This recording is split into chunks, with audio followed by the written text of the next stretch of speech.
The following program contains strong language that is not suitable for young children. Viewer discretion is advised. In 2019, Michael X won the Wrestling Rundown Championship, taking the world by storm. But then, the virus attacked. These men promptly escaped from mental insanity by talking about the nerdiest shit on the internet, filmed in the Massachusetts underground. Today, still wanted by the people of YouTube, they survive as nerds, weebs, and dorks of fortune. If you have an obsession, if no one else can talk, and if you can subscribe to them, maybe you can hire the Indie Force.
I love it when a plan comes together.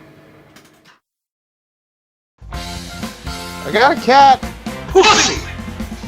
Jinx! Yep, that's how we're opening up, guys. I have a cat. This time of year. I've got two. You might see them at various points throughout the. If I start seeing random text typed into the chat in fucking Skype, I'll be like, yeah, it's the cat. Specifically the black one. Because she loves my keyboard for whatever fucking reason. It must feel comfortable on her head. Nikos types in random text. Hey, you asked I got a cat. He's legitimate. Oh my god, stop it. You're on my speaker now. I love you, bud, but come on. Speaker? I barely know her. Thank you. Okay, well, ladies and gentlemen. Speaker. Welcome to the Indie Force episode number 9. An official episode this time. I'm your host, J-Hebert, along with the rest of the gang. And holy crap, did our extra do gangbusters. So we very much appreciate you enjoying that. And if you want more extras, let us know. Maybe we'll do some. I'm sure that's going to be a once-a-month thing. Very rarely, probably, considering. It's really going to come down to if it's something to celebrate or if it's essentially, I don't know, like some breaking news thing that just happens out of nowhere and we can't wait to talk about it, so we have to do it then. So, unless one of those two things happens, they're probably going to be very rare and sporadic. But if you do like the Indie Force, do what you did last time. Smash that like button. Comment down below. Make sure you're active in the chat as I premiere this show. You're seeing that right now, obviously. If you're on the chat, awesome. It makes it a lot easier for content creators, and I think a lot more content creators should premiere their episodes, except for playthroughs and shit like that. Because those should be live. Feedback, and we get some questions, which is harder to find than you would possibly imagine. So why don't we kick this off, though, as we usually do with most episodes. We're going to be talking about wrestling as we usually do at the start. AEW is requiring athletes to do weekly medical testing, and sadly, the World Wrestling Entertainment Company has not. And we're wondering... And that is sadly not a surprise. No. Yes, well, they should be, but they're not going to because, fuck you, we need more money. Yeah, basically. I mean, are we really shocked? Really? I'm not shocked, but it's just... Vince McMahon seems to have forgotten that you need to spend money to get money. Yes. I'm glad AEW is finally doing it. I think it's really important. I think that they should be doing it. I wouldn't say daily, but at least in like a 3-day span. Every week, I think they're doing it. They should be doing it like at least 2 days before a show, or at least a day before a show, and then checking on the day itself, just to make sure that it's starting with Double or Nothing this upcoming and our current live episode that they're going to be doing this week. Which, by the way, they're going to go back to live. They're not doing taped anymore. All their taped shows from Georgia, as it was at its like worst. They're going back to being live, so I'm sure that's going to be controversial. But if they're going to do actual testing, I'm perfectly okay with it because people do need to work at the end of the day. You're not going to have an economy if people aren't fucking working. Agreed. So long as they take the proper measures of what essential workers have been doing, which is exactly what AEW seems to be doing here. I'm totally okay with them going live. I'm totally okay with them eventually even doing stadium shows. They're saying their next up and coming stadium show with live audience, which would be the first time since I think March, like mid-March. Yeah, at some point mid-March. In Florida, because Florida is going to be opening, which I don't know how I feel about, but like on one hand, I miss the crowd. On the other hand, it's like this is clearly not over yet. Yeah, I don't know. You know what though? I would rather have the ability for them to go, okay, now we have the time needed to do more stuff. Right. At this point, we're able to show more. Personally, I would prefer them to be able to go, okay, we have safety measures in place. We have a way that we can bring people in and still keep social distancing. We have a way that we can test people to make sure this shit doesn't get in. Let's bring some people in. Well, here's the problem. They're not going to be able to do that. If you're gonna be in an arena, there's no way they're gonna be able to follow the social distance law. Well, okay. The only way, actually, there is a way to do it. It's called you do half arena size, and that's it. Out. That's it. You would have to have everybody like 3 seats apart from each other. That's fine. I would rather see an arena at this point with optimal level of getting everybody in as much as possible, but also being mindful of how much space is needed between. I mean, honestly, it's 2 seat lengths. You don't need 3. Mm-hmm. That way you can optimize space and figure stuff out. Plus, you could do everybody in triangular patterns going all the way down to the front row. So that might be all you can do at this point. It might have to go down from, I mean, a sellout at this point is literally going to be 8,000 people. That's fine. That's going to be the only, like, at least AEW will finally be able to sell out a show since their TV debut. Yep. But I just wish it wasn't under this circumstance. But you know what? I would rather have them be, okay, we're going to be very cautious. We're going to take everything into account. And we're going to make sure that everybody that comes in is good enough to actually watch the show. And the people that are wrestling are okay as well. Because we can't have anybody come in that actually has the infection because that completely fucks over every option. That's how most horror movies begin, for fuck's sake. It's a stadium event, somebody has virus, game over. Here's the other thing, and this is why it's been scary for other people.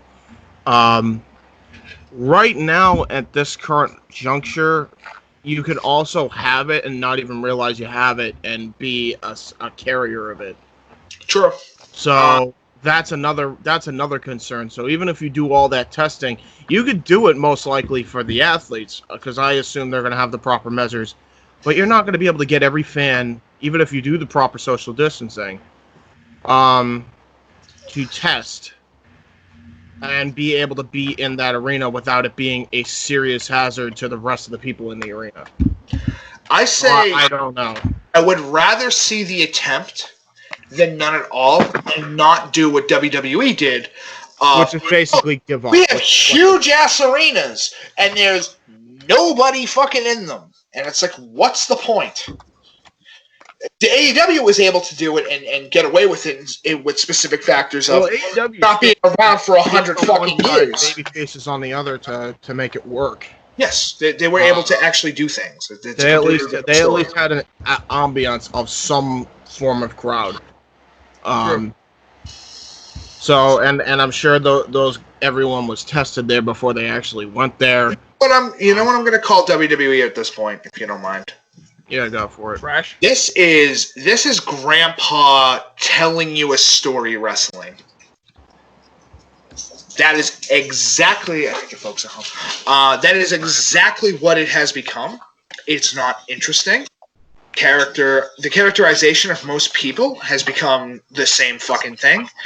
And the problem is when I'm here tonight in front of all you fine people, a brick wall, a brick wall, a brick wall, and the entrance ramp. Cameraman Steve, Derek. Like, there's no. By the way, I want to drop some quick stuff on a front that I did learn today. Jeff Hardy wants to do a cinematic match. Yeah. I'm done with the cinematic matches, bro. I'm already done. You know what the sad part is? You know what the sad part is? If the Boneyard match was that good, why was Gallows and Anderson released? Exactly.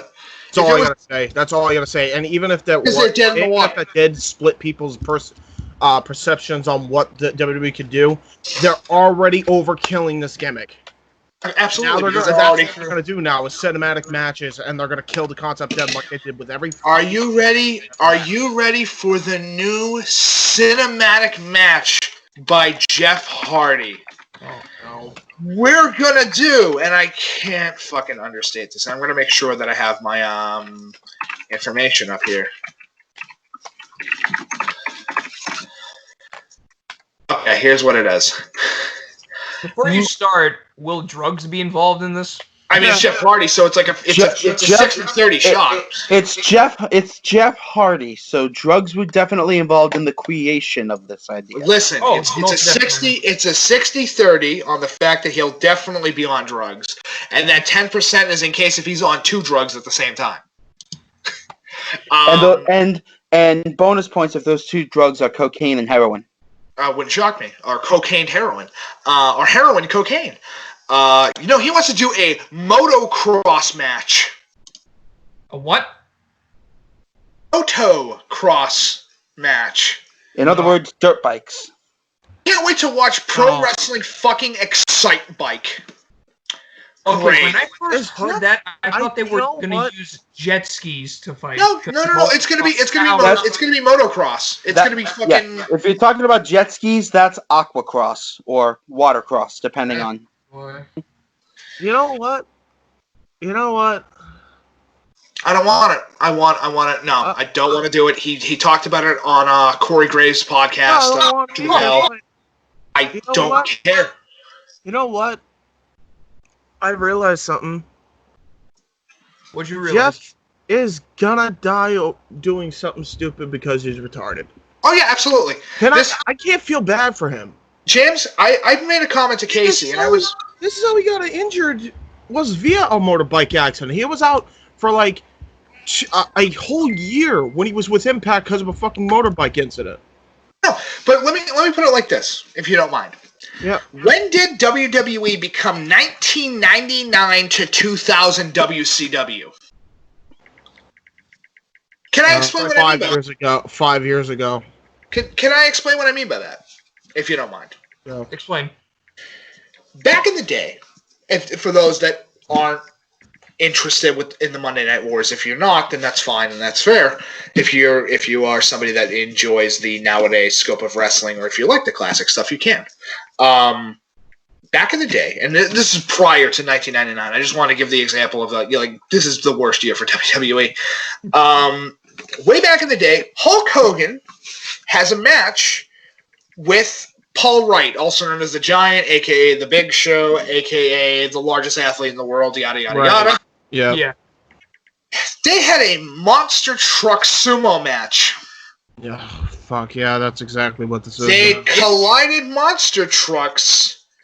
Just replace the monster trucks with fucking Excite Bike. And it ends with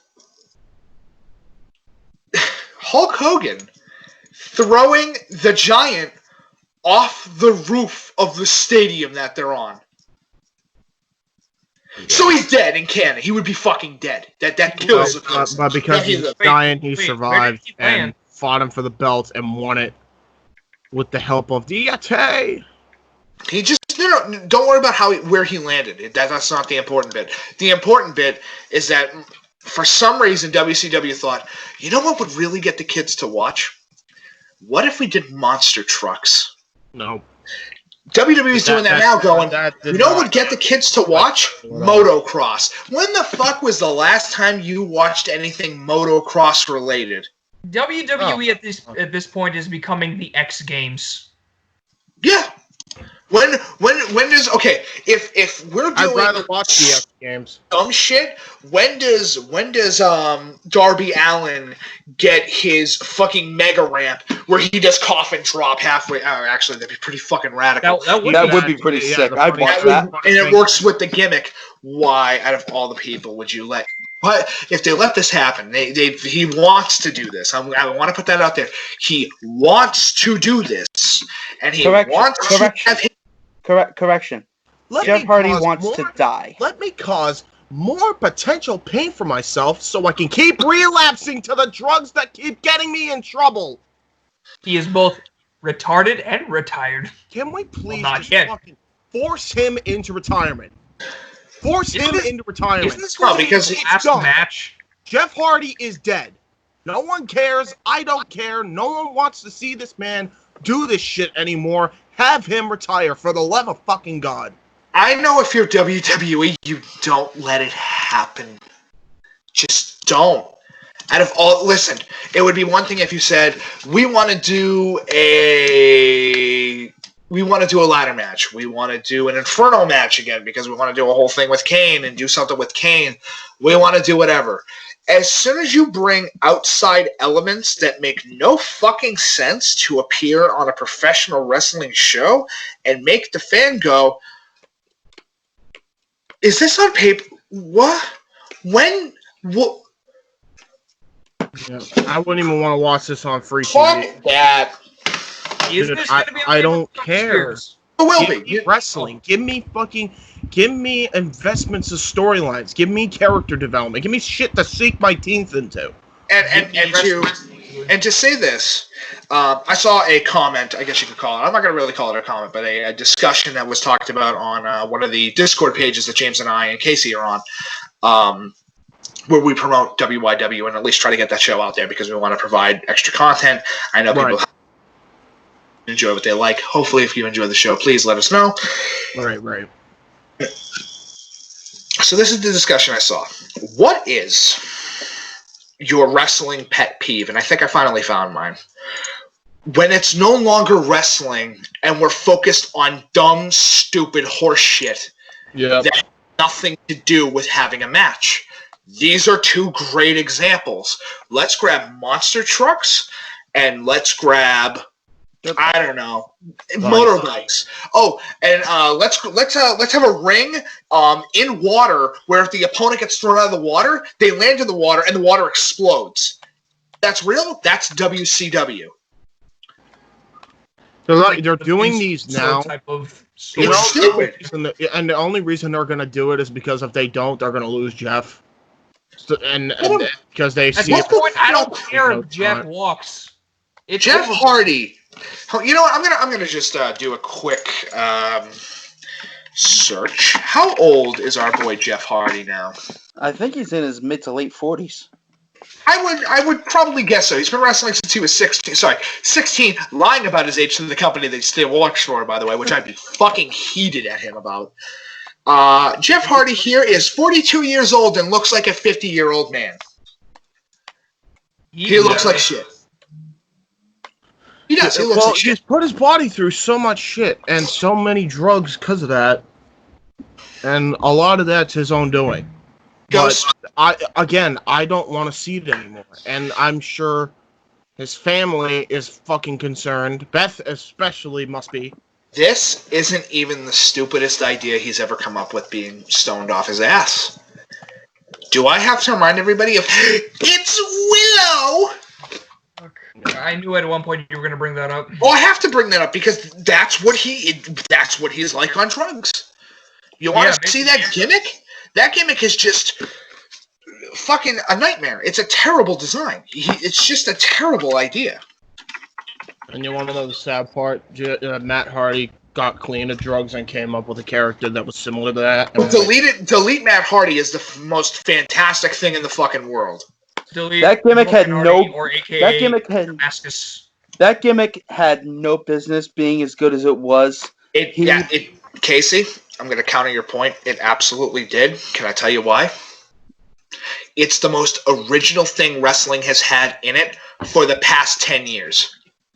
Yep. It's the most original conceptual design for a wrestler that we've had in the past 10 years. It absolutely has every right to be as good as it is. Put an example. We've had Willow. We've had fucking... How many wrestlers in WWE are just dude in fucking singlet and or tights who comes down to ring and has match? Or here's my backstory that nobody gives a fuck about. Or my profession, I actually did this. How many of WWE's nonsense is it just, this is my backstory? It's a tragic backstory. Yeah, that sounds like a lot. You were a little pushover kid. Yeah, it's fucked up. You know what? Let's move on from Jeff. Yes. Although I guess that's a new clip there. Just retire, please. Just listen, Jeff. As an individual that's been watching you since fucking the Attitude Era, do us a favor. Just stop. Yep. Just sit down. Look at the wall.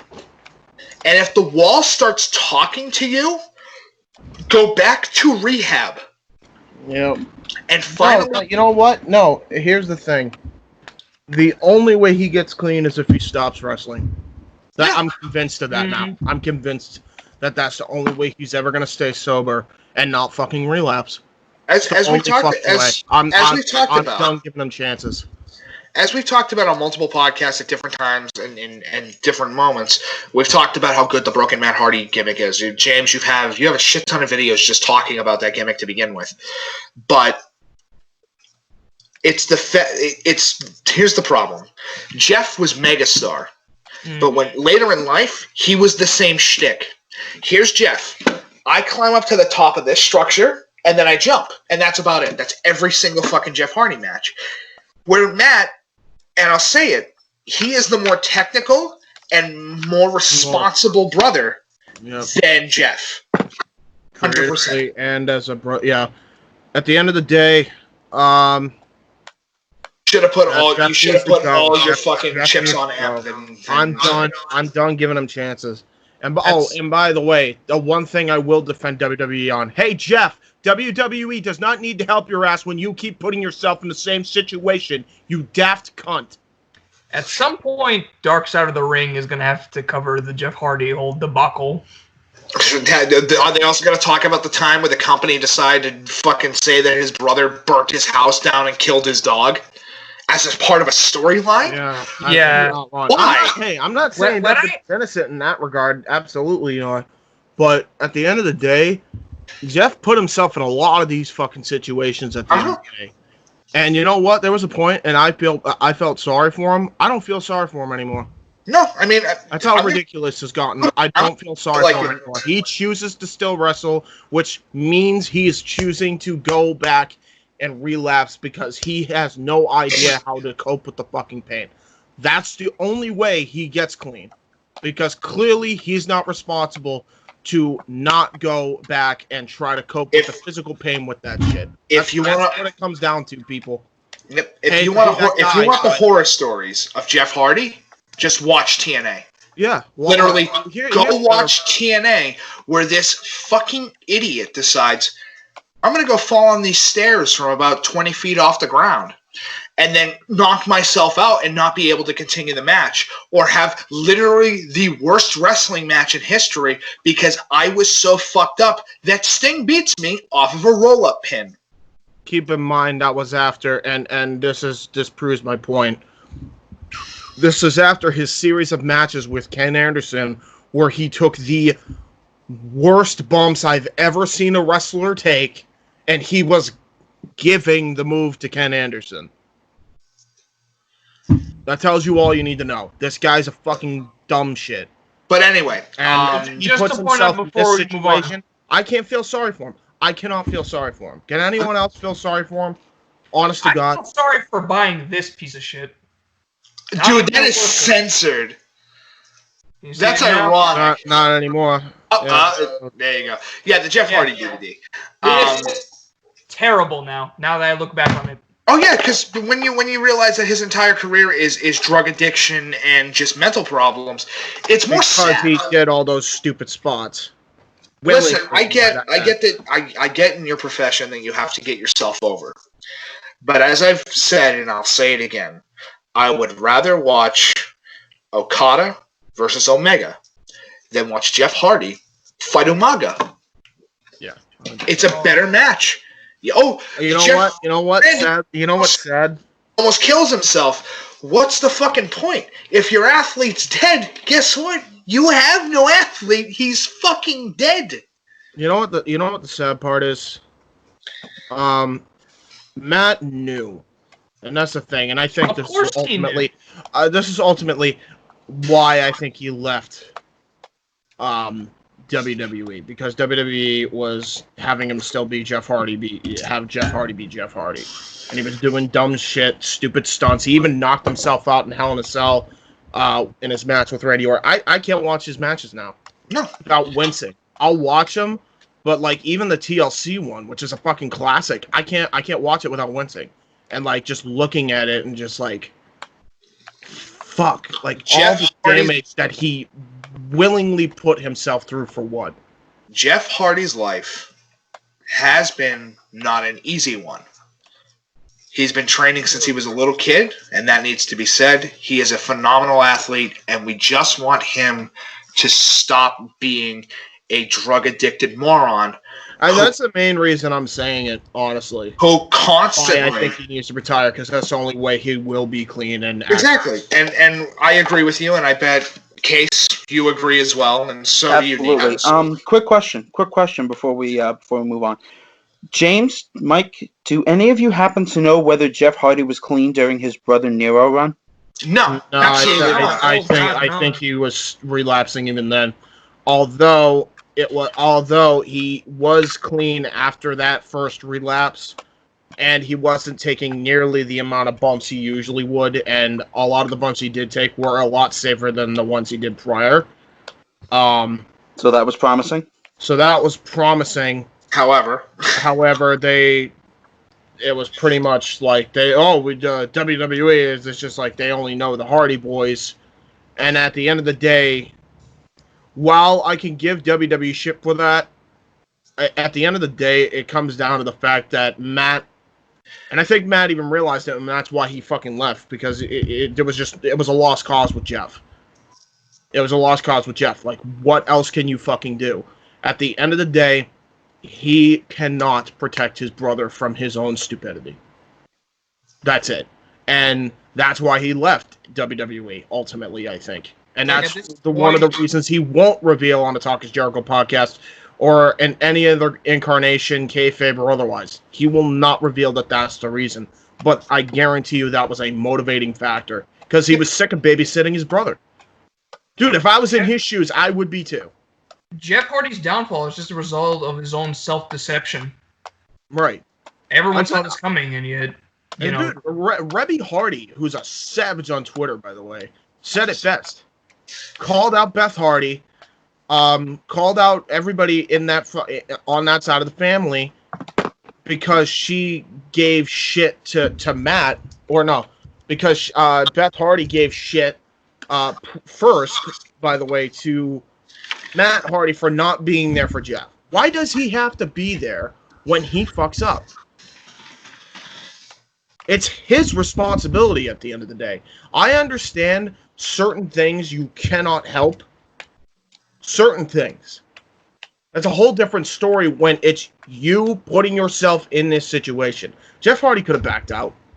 Jeff Hardy didn't have to recommend the spots that he did during his second run with the WWE. Or, I'm sorry, his third run, right? This is his third run? It's his third run. Oh, Yeah. okay, so Actually, hold on. WWF, Independent Circuit, Run. back to WWE, back to TNA, Ring of Honor, back to WWF. hold on. Casey's not online anymore. Something happened with his computer. He's back. What happened? It wasn't my computer. I was just being a dumb shit and tossing a remote around. Happened to land on the back button on my mouse. All right, don't do that. That's something. So he had 2 runs or 3 runs? He had 3 runs. He had 2 runs. He had 3 runs. I'm sorry. Yeah.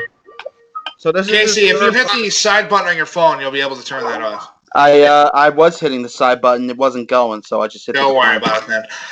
Yeah. So if you count his 97 to 2003, before he got the drug problems and got kicked the fuck out. Yeah. Went to TNA in 2004 after being on Ring of Honor in 2003 in the independent circuit, all the way to 2006. Came back in 2000. They both kicked him out, by the way, because he was drugged out. Oh yeah. Came back in 2006, stayed till 2009. If you could see, he has 3-year patterns starting here. Goes back to TNA. Goes all the way up to 2017. He was in TNA, but it never should have been like a 6-year run that he had. Yeah. Well, actually 7, because remember he leaves TNA. Yeah, I'm sorry. Yeah, I'm then goes back to Ring of Honor, back to WWE in 2017, and is still there now. Or until the pay-per-view when he announces his retirement match, which, to be honest, you gotta over a quick thing, if you don't mind. I don't want a retirement match. Retire now. There, I said it. Fucking sue me. Listen, I'm gonna say this now. Jeff Hardy has been charged in July of 2019 for public intoxication. Yeah, he can't even drive. October 3rd, 2019, a couple months later, was arrested for driving and being impaired behind the wheel. 2011, he was jailed for 10 days, had 30 months of probation, had to pay a $10,000 fine on top of going to jail from October 3rd to October 13th. And in 2009, was caught trafficking prescription anabolic steroids.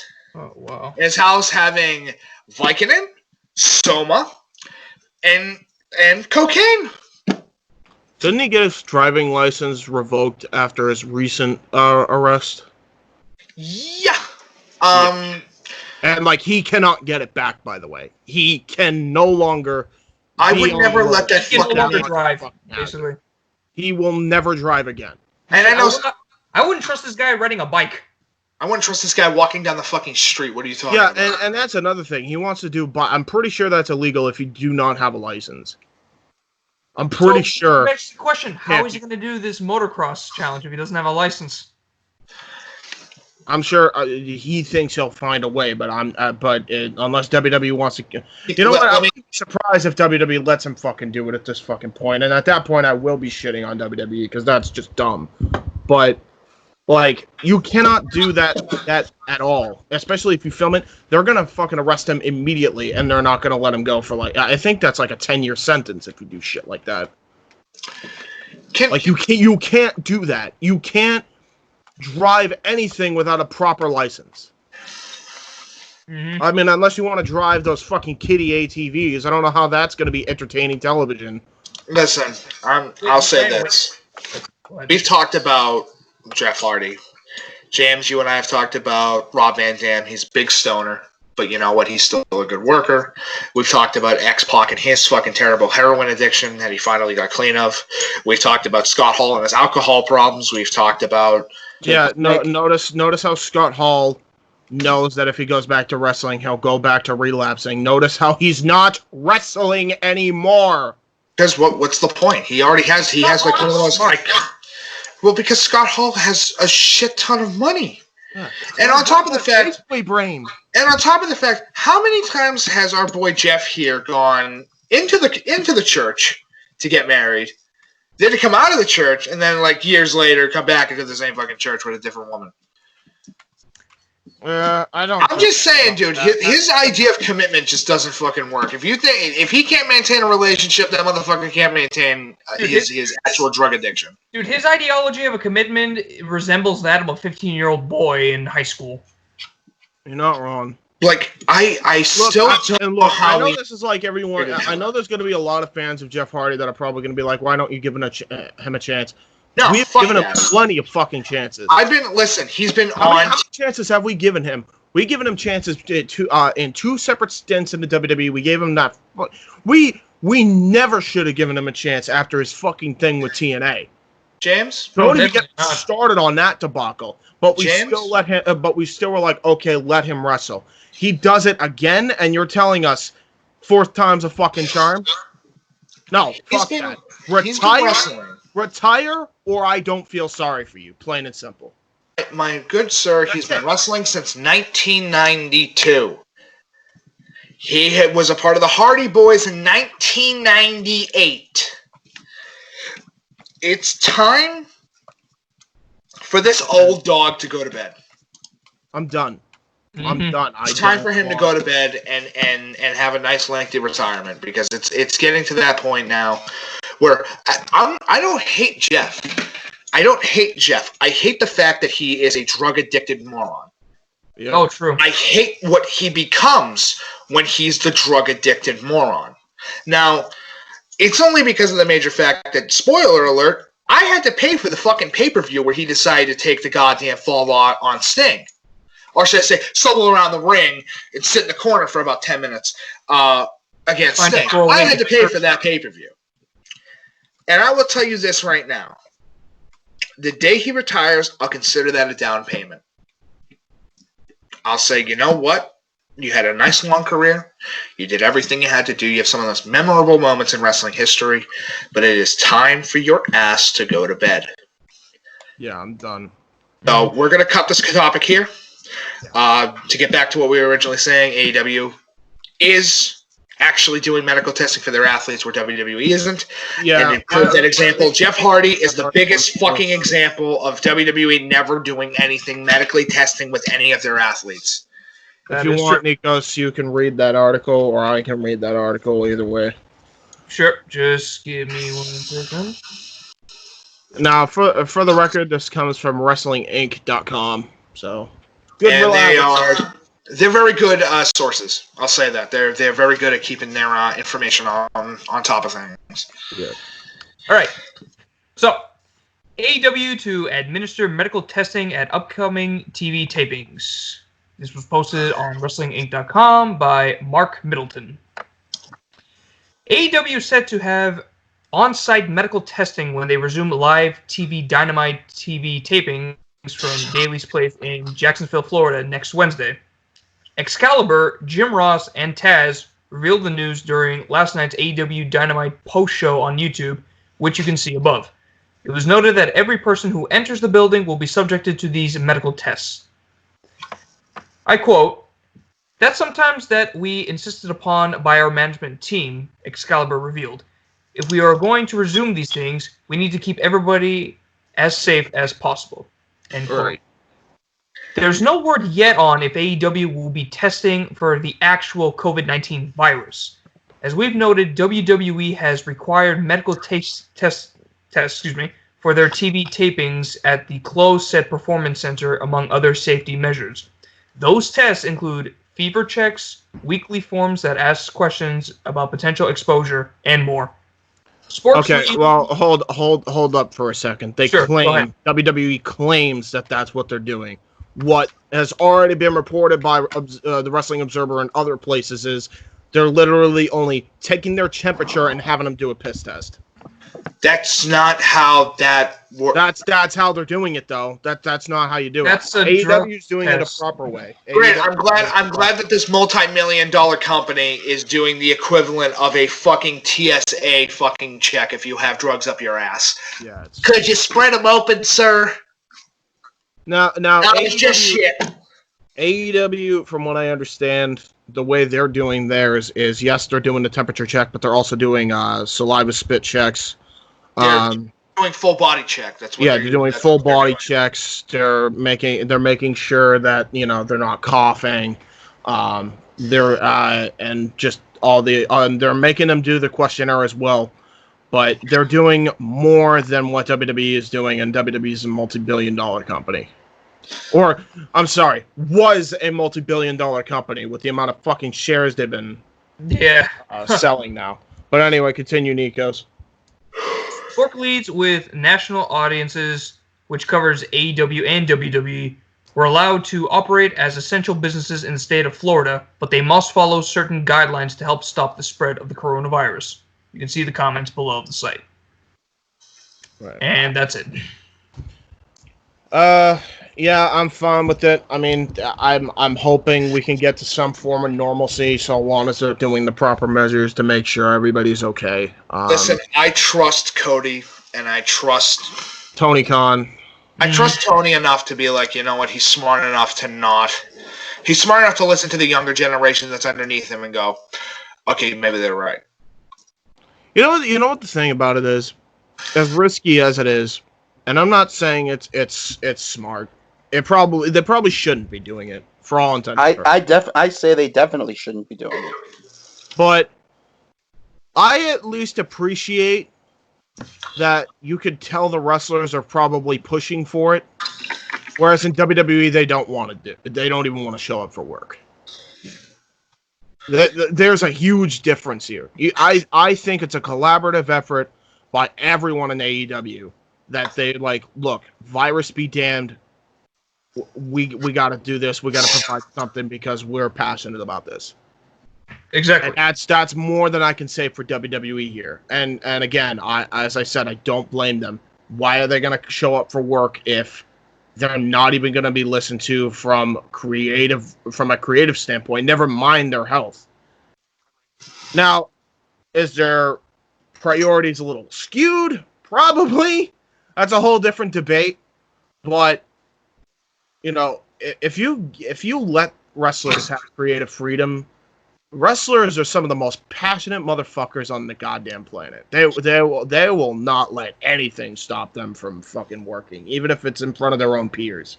Hell, you and Mike aren't even wrestlers, and I can attest to that about you two. So, I'm sorry. What was the quote? I'm sorry, Case. Could you repeat that one again? Yeah, my brain fucking so Mike can hear that. turned right off. He was talking about wrestlers being stupidly passionate about what they do. Yes. You and James aren't even wrestlers, and I can attest to that same passion about you two. And I would say the same with you as well, good sir. Yeah. Yes. Agreed. I think all of us do. But at the end of the day, we know, even if we're not actual wrestlers, we know the passion it takes. I mean, virus be damned. Kind of, sort of. At the end of the day, I cannot blame them, especially with the hot streak that AEW's been on. Even during bullshit that's been happening. Because they're still providing good shit. Providing content. They're not fucking sitting there with their thumb up their ass. They're going, okay, so here's what's going to happen from this point on, all right? I understand that there is some problems going on in the world today. Here are the things that we are going to do to kind of wean things out. And then as soon as we can come back, we're absolutely going to come back. And we're going to come back as strong as we can. And then we're not going to stop creating content for the people at home, which will lead me to another topic later on. Remind me to put a pin right on that for later. Actually, I have a pin right next to me. I could put a pin right on that. Those are pins right in there, though. But anyway, talking about AEW and kind of going on that topic, we finally gotten the first matches for Double or Nothing. Yes. Go right ahead, boys. So this article was posted by Ryan Clark of eWrestling News. Although I'm pretty sure multiple people have reported it since. Yes, I just want to go with the more obvious news source that had more of a background of what the hell was going to happen. Continue with what you were saying, Case. I'd like to read this one if you guys don't mind. Go ahead. Oh, sure, go ahead. Okay, so this is, you guys already mentioned, it was written by Ryan Clark. It comes to us from eWrestlingNews.com, and it says, as seen during Wednesday night's AEW Dynamite broadcast, Cody Rhodes vs. Lance Archer will take place at the Double or Nothing pay-per-view event. The two men won their respective matches on Dynamite to advance to the finals in the TNT Championship Tournament. AEW Double or Nothing will take place on May 23rd. While it was originally set to take place in Las Vegas, Nevada, there is no word on if that will be possible as of this writing. It's more than likely the event will take place from Daly's Place in Jacksonville, Florida, with no fans in attendance.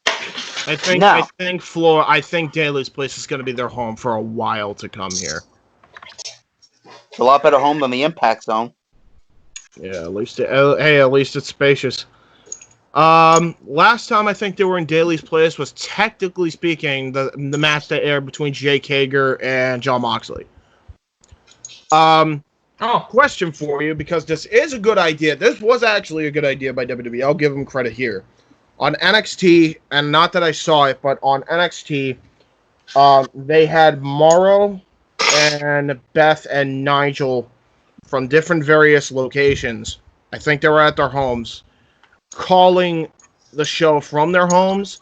And what they did was they recorded their audio with professional sounding mics, and then they kind of sent it to the audio producer, and then they kind of mixed them all together. Should that be what AEW does here? I wouldn't say have them do it from their homes, but I am a fan of the concept of at least keeping them far enough apart that if should the coronavirus happen to get in the building somehow, there's at least enough space between them that they don't catch it. Yeah, I think that it needs to happen that way for now. Because James, as you and Mike can attest, doing commentary over the internet, basically, even in post, is a fucking nightmare. Well, because you can't connect. Okay, I would rather be in a room with you and Casey, James, and I would rather be in the room with you, Casey, with James as well, and be able to do commentary next to somebody that we're able to feed off each other. Exactly. I'm able to go off of what Casey's saying. I'm able to go off James is saying, and I'm able to sit there and say, these two have it. I'll be able to sit back for a couple minutes, breathe, grab some liquid hydration. It's no longer Mako poisoning. I got it out of my system. It just took a couple episodes. Got to keep the cannon. Speaking of which, I bought a cannon. But it's more the fact that was so fucking dumb. It's more the fact that when you're doing commentary, and I know there's a lot of people out there going, commentary is like the easiest thing in the world. Not if you want to make sure that it makes fucking sense. You need and flows. You need all your commentators to have a specific. I don't want to say this word, but I know I'm going to have to. Cadence. You have to have a specific way of saying things. Yes. Very true. Yeah, AEW. I can't wait. I can't wait for this to. I can't wait for Double or Nothing. I'm buying it for sure. Because, again, I'm curious. Curious how they do it. I just hope that they don't do the WWE strategy. Since we're on the topic of Double or Nothing, we know the first match revealed is Cody Rhodes versus Lance Archer. I think we kind of discussed this on the last episode. Who do you guys think is taking the match? I think we already did a coin flip between the three of us that it's gonna be Archer. It was 50-50. Even before the semis were announced, we knew it was gonna be Cody and Archer in the finals. So we chose between those two, and it was a 50-50 shot. And we, I think, tails Archer, and it landed on Archer, so it's Archer. Yeah. Mm-hmm. You got to let chance decide some things. If chance is wrong, then chance is wrong. But yeah, no, I think honestly, I would like to see what Archer can do with the TNT Championship. I don't think Cody needs. I think what Cody needs is a revenge storyline more than anything else. I think Cody needs to just go fucking nuts. Maybe even develop a somewhat new persona while not straying away too much from his own that he has now. And go back on his word to get the AEW World Championship from MJF. and you know it's happening because MJF's going to take that belt from Moxley, and then that's naturally going to lead to Cody at the next All Out. Not this one, but the next All Out to get the championship. And I'm hoping by then, you know, it will be in Atlanta, Georgia, and it will be in front of his hometown. That would be amazing to see. Now, by the way, anybody else find it funny that they ran a tournament that leads into a pay-per-view event? Yeah, that's very odd. It's like they got that idea. Sounds kind of familiar. Fuck you, pay me. Stop it. I'll tell you what. Stop it. I'll tell you what, AEW. We will accept compensation in the form of free buys for the pay-per-view. No, we'll accept. Oh, God, no. Buys and free shirts. I want free shirts for a year.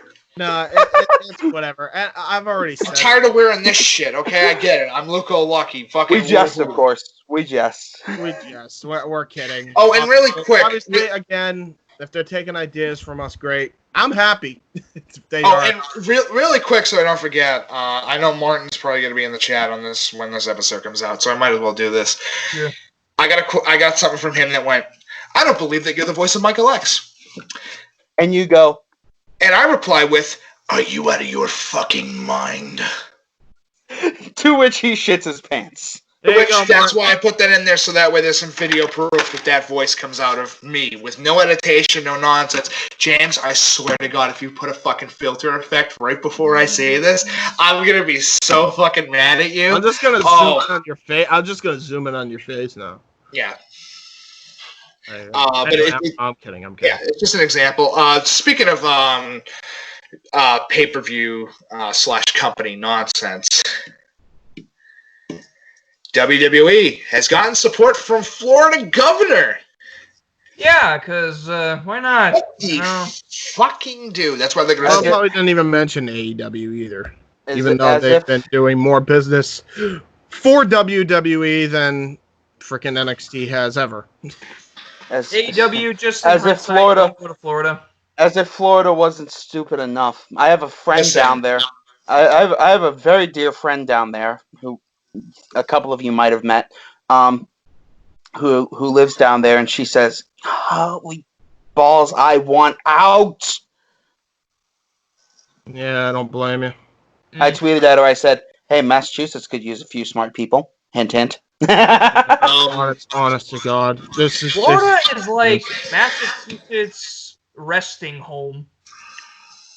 Look, at the end of the day, Governor Ron DeSantis, that's his name. Sorry, I had to look him up really quick just to make sure that we have all of our facts straight.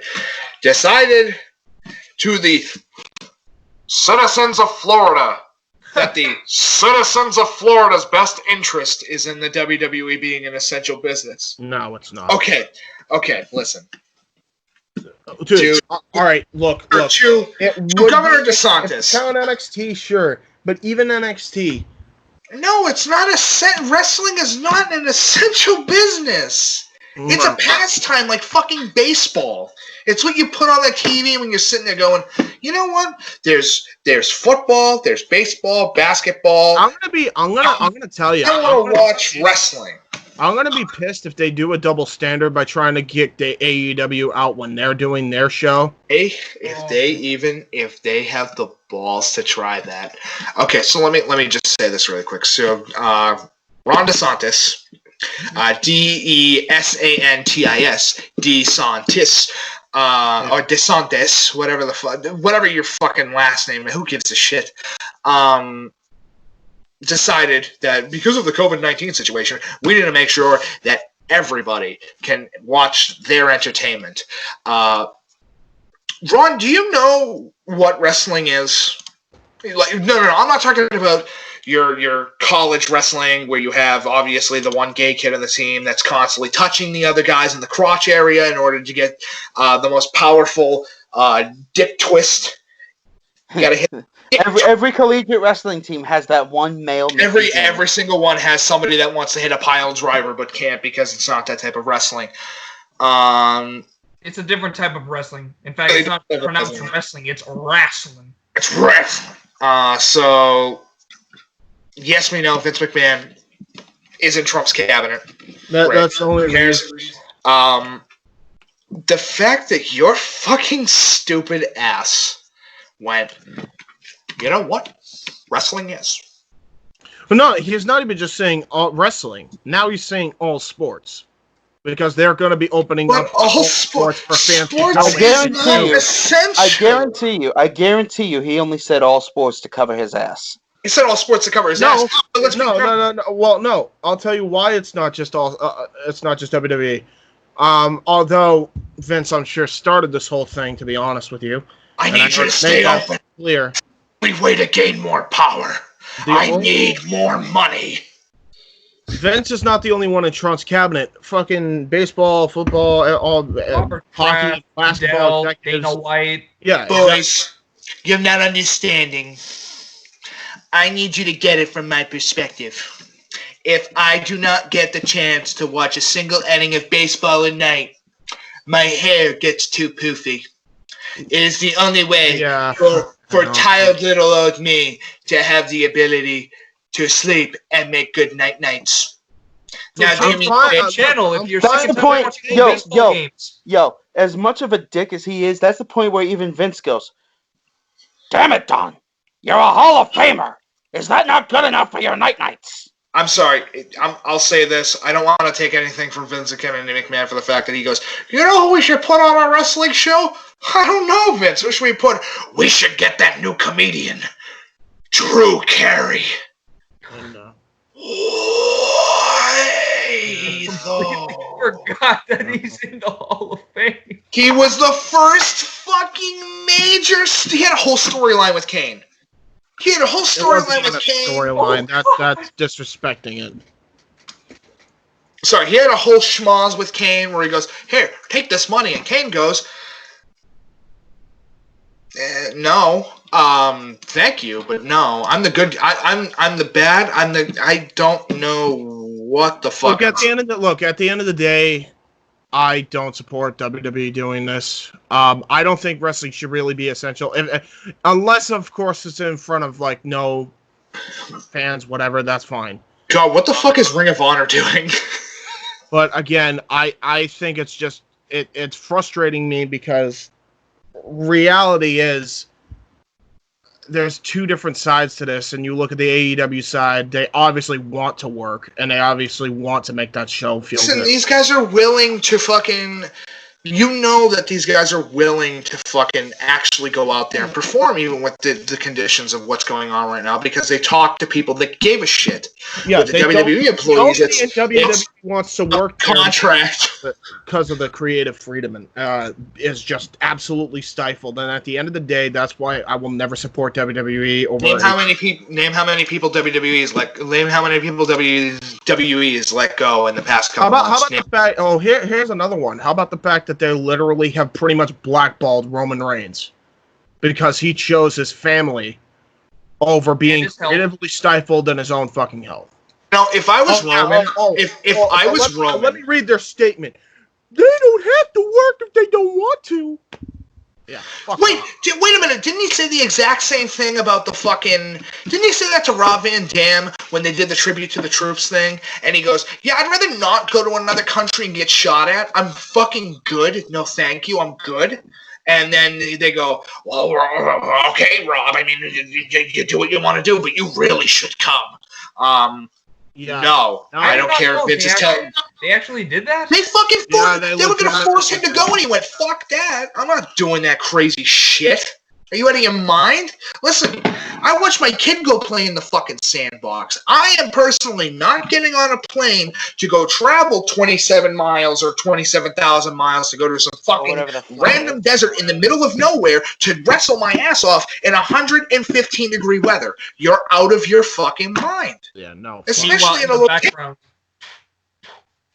Especially in a location, and I'll say this right now, in a location where a lot of entertainment that is in WWE's circle of things is not allowed, including, do I have to go over fucking Saudi Arabia? Do I have to do that? No.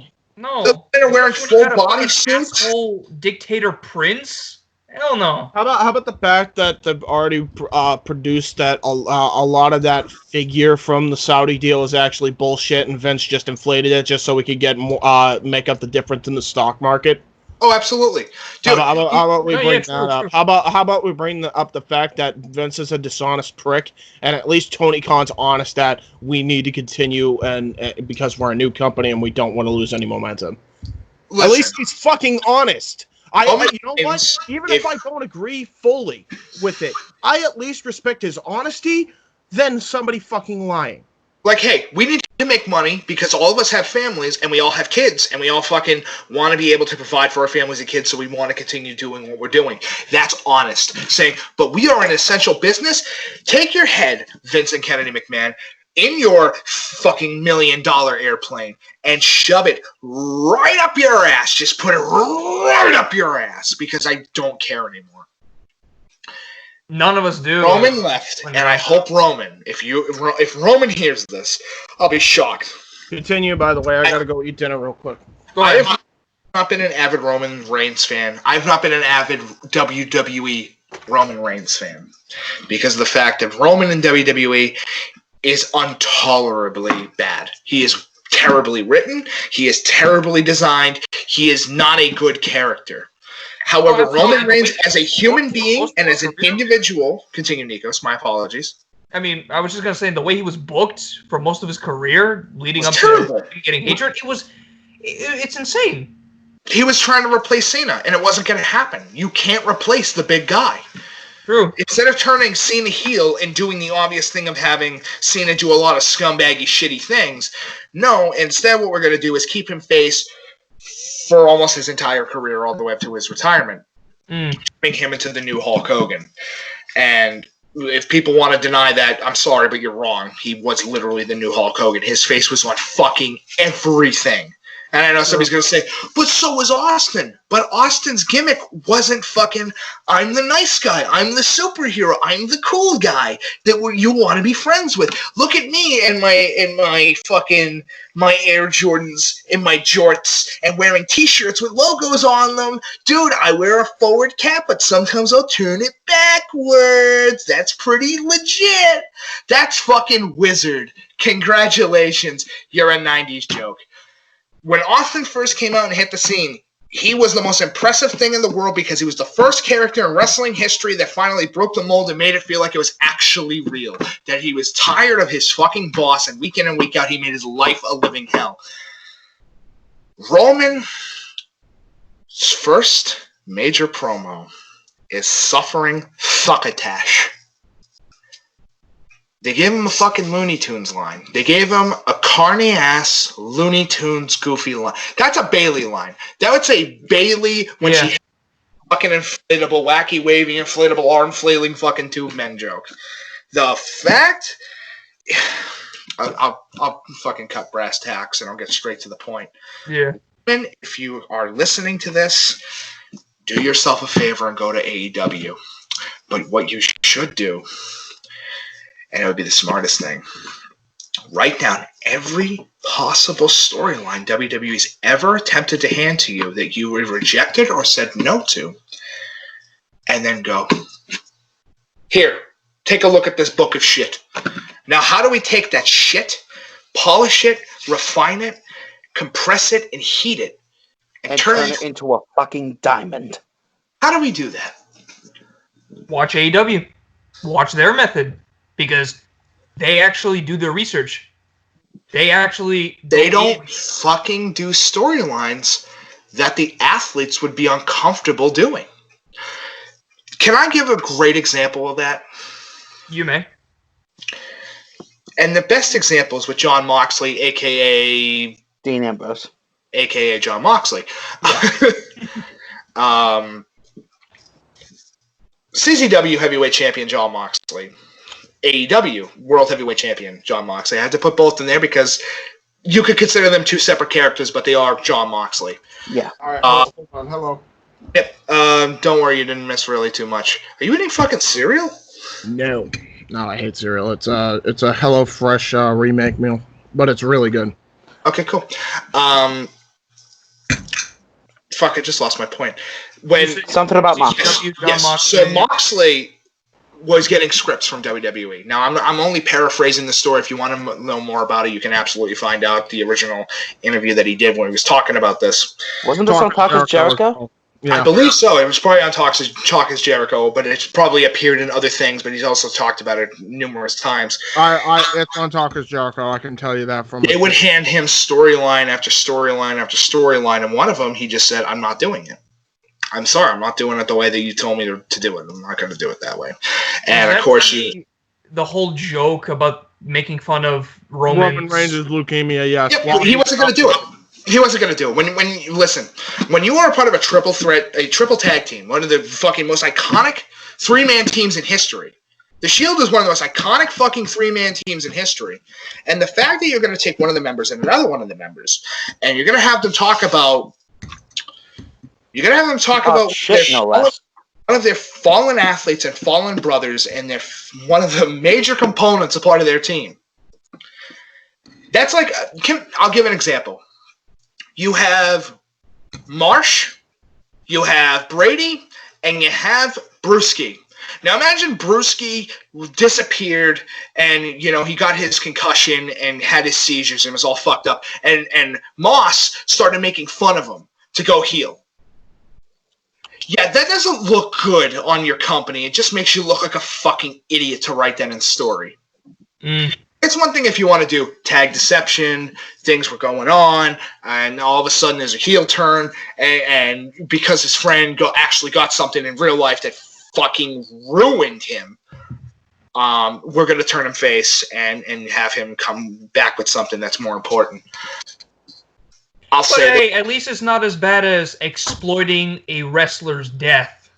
Oh, no. That will always be the worst fucking storyline ever. The fact that they decided to do that way. No, Nikos, but it's pretty damn close. It's pretty damn close, because if he died, it would have been the fucking worst day in their history. The fact that let's put it in a cosmic bubble, right? In a cosmic bubble that we'll keep for right now, of the hypothetical question of what if Roman Reigns died and they kept the original script for Dean Ambrose to say? What if Dean just That would be horrible. Would look absolutely terrible, and it would have ruined his fucking career. He would have never been able to get work anywhere else in the world for the fact of the words that came out of his mouth. And the fact that he agreed to a storyline like that. Speaking of tag teams, by the way, I'm glad that we started getting into that little subject. Yeah, right. I did get a fan question that I wanted to get out there, and there's two of them. Number one, favorite tag team of all time. You can pick any tag team from any location. What is your favorite tag team of all time? Oh, man. That's a lot of fucking ground to cover. Yeah. I'll make it 3. All right. And I'm going to base it off the WWE eras because it makes more sense. Mm-hmm. Classic, Attitude, Ruthless Aggression. And I'm not doing past Ruthless Aggression because that's when it starts getting into kind of shit. Yeah. Now, here's my question. Are these strictly 2-man teams, or can we go into stables? I would say save that if we decide to do that for a later video. Okay. All right. Save that for a later video. Sure. My top 3 in no particular order. The Revival, or now known as the Revolt. Because I really like their work with DIY mainly. So good. Fucking fantastic, and they were shafted by WWE, and I'm glad they're gone. Are they in AEW now? They're going to be. It's inevitable at this fucking point. I guarantee you they're going to be coming up in the next few weeks. The next team is the Dudley Boys, because of the fucking Dudley Boys. They've had some of the greatest matches in history. And Death Drop, son. And some of the greatest heels of all time. You can't fuck with Bully Ray. Come on, man. Oh, not just that. But no, you're underselling. You're underselling the fucking Bubba, the Dudley Boys, all the way in ECW, where they were the most heel that they've ever been. For a perfect example of this, go watch Heatwave '98 in Dayton, Ohio. If you want a better example of this, watch the night of Broken Neck. Oh, Yeah, with Buell and McGillicuddy. Yeah, that's That was brutal. That's not how you treat a lady. You don't hit a lady. You break her fucking neck. It's incredible. That is one of the best story beats in all wrestling history. You know what the thing about it is? Better heel move than that. I love the Dudley Boys for the simple fact of they have. I looked this up before. And while my number one is always going to be the Road Warriors, number two, obviously, the Dudley Boys, because they have the most gold over any other tag team in history. It spans from ECW to WWF to, TNA. They even won the WCW tag belts when WCW merged with WWF. So they held those. They've held every single promotion's title other than AEW, really. They've even, I'm pretty sure at least one of them won an ROH tag title. I think that was when he was teaming with the Briscoes. Bully Ray was, and I was actually there for it when he lost him live. And so was Casey. So they have won titles from every company that you can imagine. And yeah, I think that alone, that they're like my second favorite tag team. If I had to pick my first, it's the Road Warriors because they have, I think, the second most tag titles. The most iconic. Yeah, it's just iconic as hell. Iconic entrance theme, iconic. We will never bump for anybody.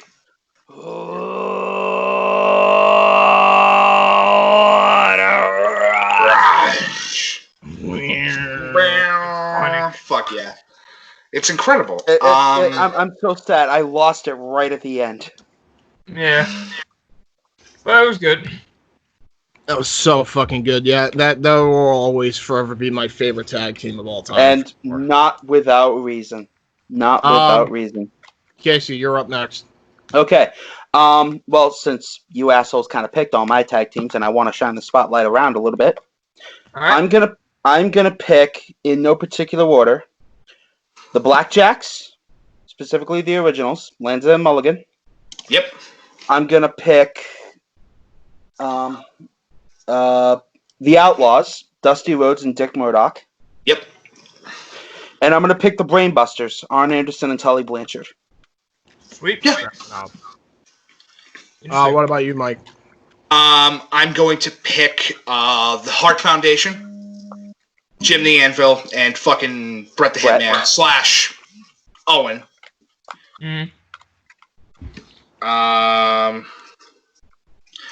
Then you have, of course, for I guess I could say my Attitude Era tag team, E&C, Edge and Christian. You'll never get a better tag team. Oh, that's true. And honestly, my last pick, the one that I have to go for, is, if I remember correctly, I think it's Kenny Omega and Kota Ibushi? Yeah, I think it would be Kota Ibushi. It's been a long time since I've seen any of their work. The Golden Lovers, man. Dude, they're fantastic. Like, you'll never get two of the most fucking... And you put them with the Young Bucks? Dude. What was his other two? Sorry, I had to take a call.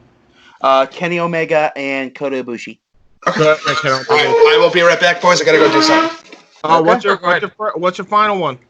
I just said it. Kenny Omega and Kota Ibushi. He picked. What was the second one? Picked E&C, picked the Golden Lovers, and then oh god, what was the other one? Nikos, do you remember the other one? He picked it. If he picked it, he picked it. He did pick it. Yeah, I did. Who are your top 3 favorite teams of all time? So for me, and this is going to be going out of order, but the first tag team I got into was D-Generation X. Those guys were just iconic from the moment like I saw those guys. Everyone went crazy for DX. Second is the Brothers of Destruction. I think just having the whole Undertaker Kane storyline as them being brothers was kind of a good story build up to their. I mean, did they ever win championships like tag team champions or just Brothers of Destruction? Yeah, I believe they did win them once or twice. Their first reign was against Edge and Christian. Mm. And the third for Actually, me, no, I could be wrong on that. I don't know if I feel like it might have been because I know that it was those two at Backlash taking on Triple H and Stone Cold, the two-man power trip, in a winner take all, and I'm pretty sure they had the tag straps. I see. So yeah, I'm pretty sure that they actually beat Edge and Christian for the tag titles. True.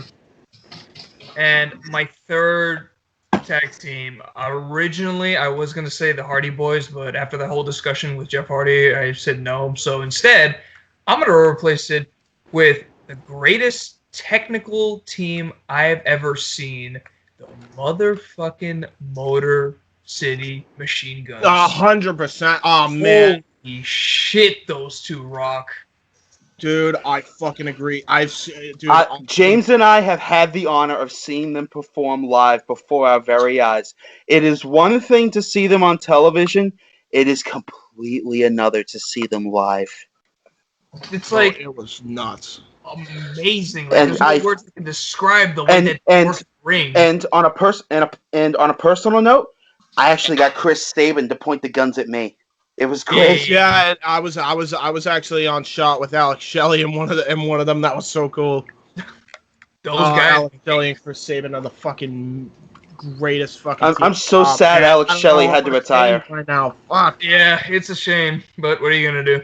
I'm actually surprised Mike didn't choose Motor City Machine Guns because you know who I'm shocked. You know who I'm shocked he didn't choose? What? I'm shocked he didn't choose Brian Kendrick and Paul London.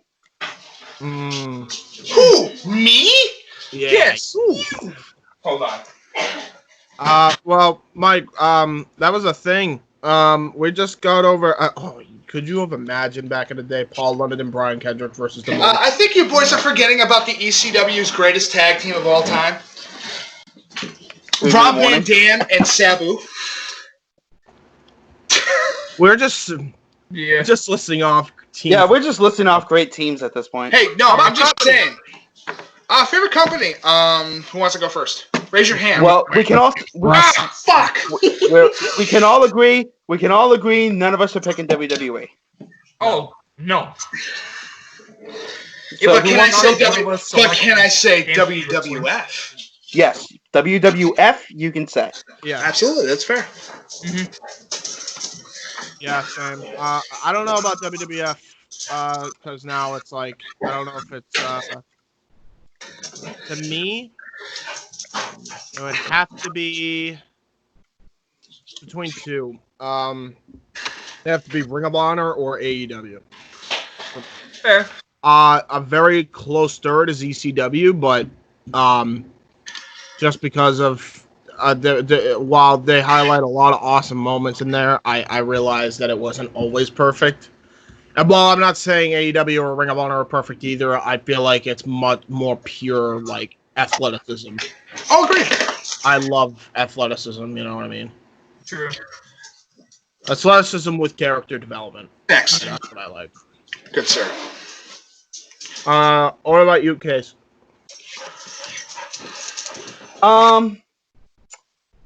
This might be a shock to some of you. I'm gonna have to go with Top Rope Promotions. Yeah, fair enough. I understand that.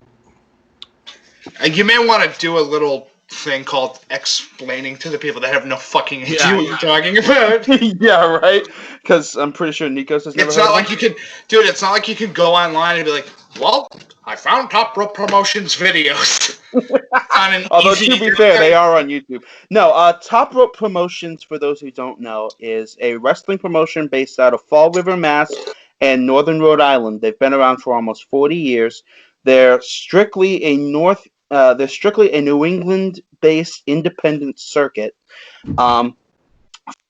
which gave birth to talent the likes of the Devil's Reject, Brandon Webb, the Masshole, Mike McCarthy, Miracle Mike Bennett had a run there. Jason Daniels, Flip Gordon was there. Tommaso Ciampa, which is probably the biggest one out of all of them. Yep. What's his name? Mike Russell? Yeah, Mike Russell, yep. And Probably the names, I should say, that most of you are probably likely to know.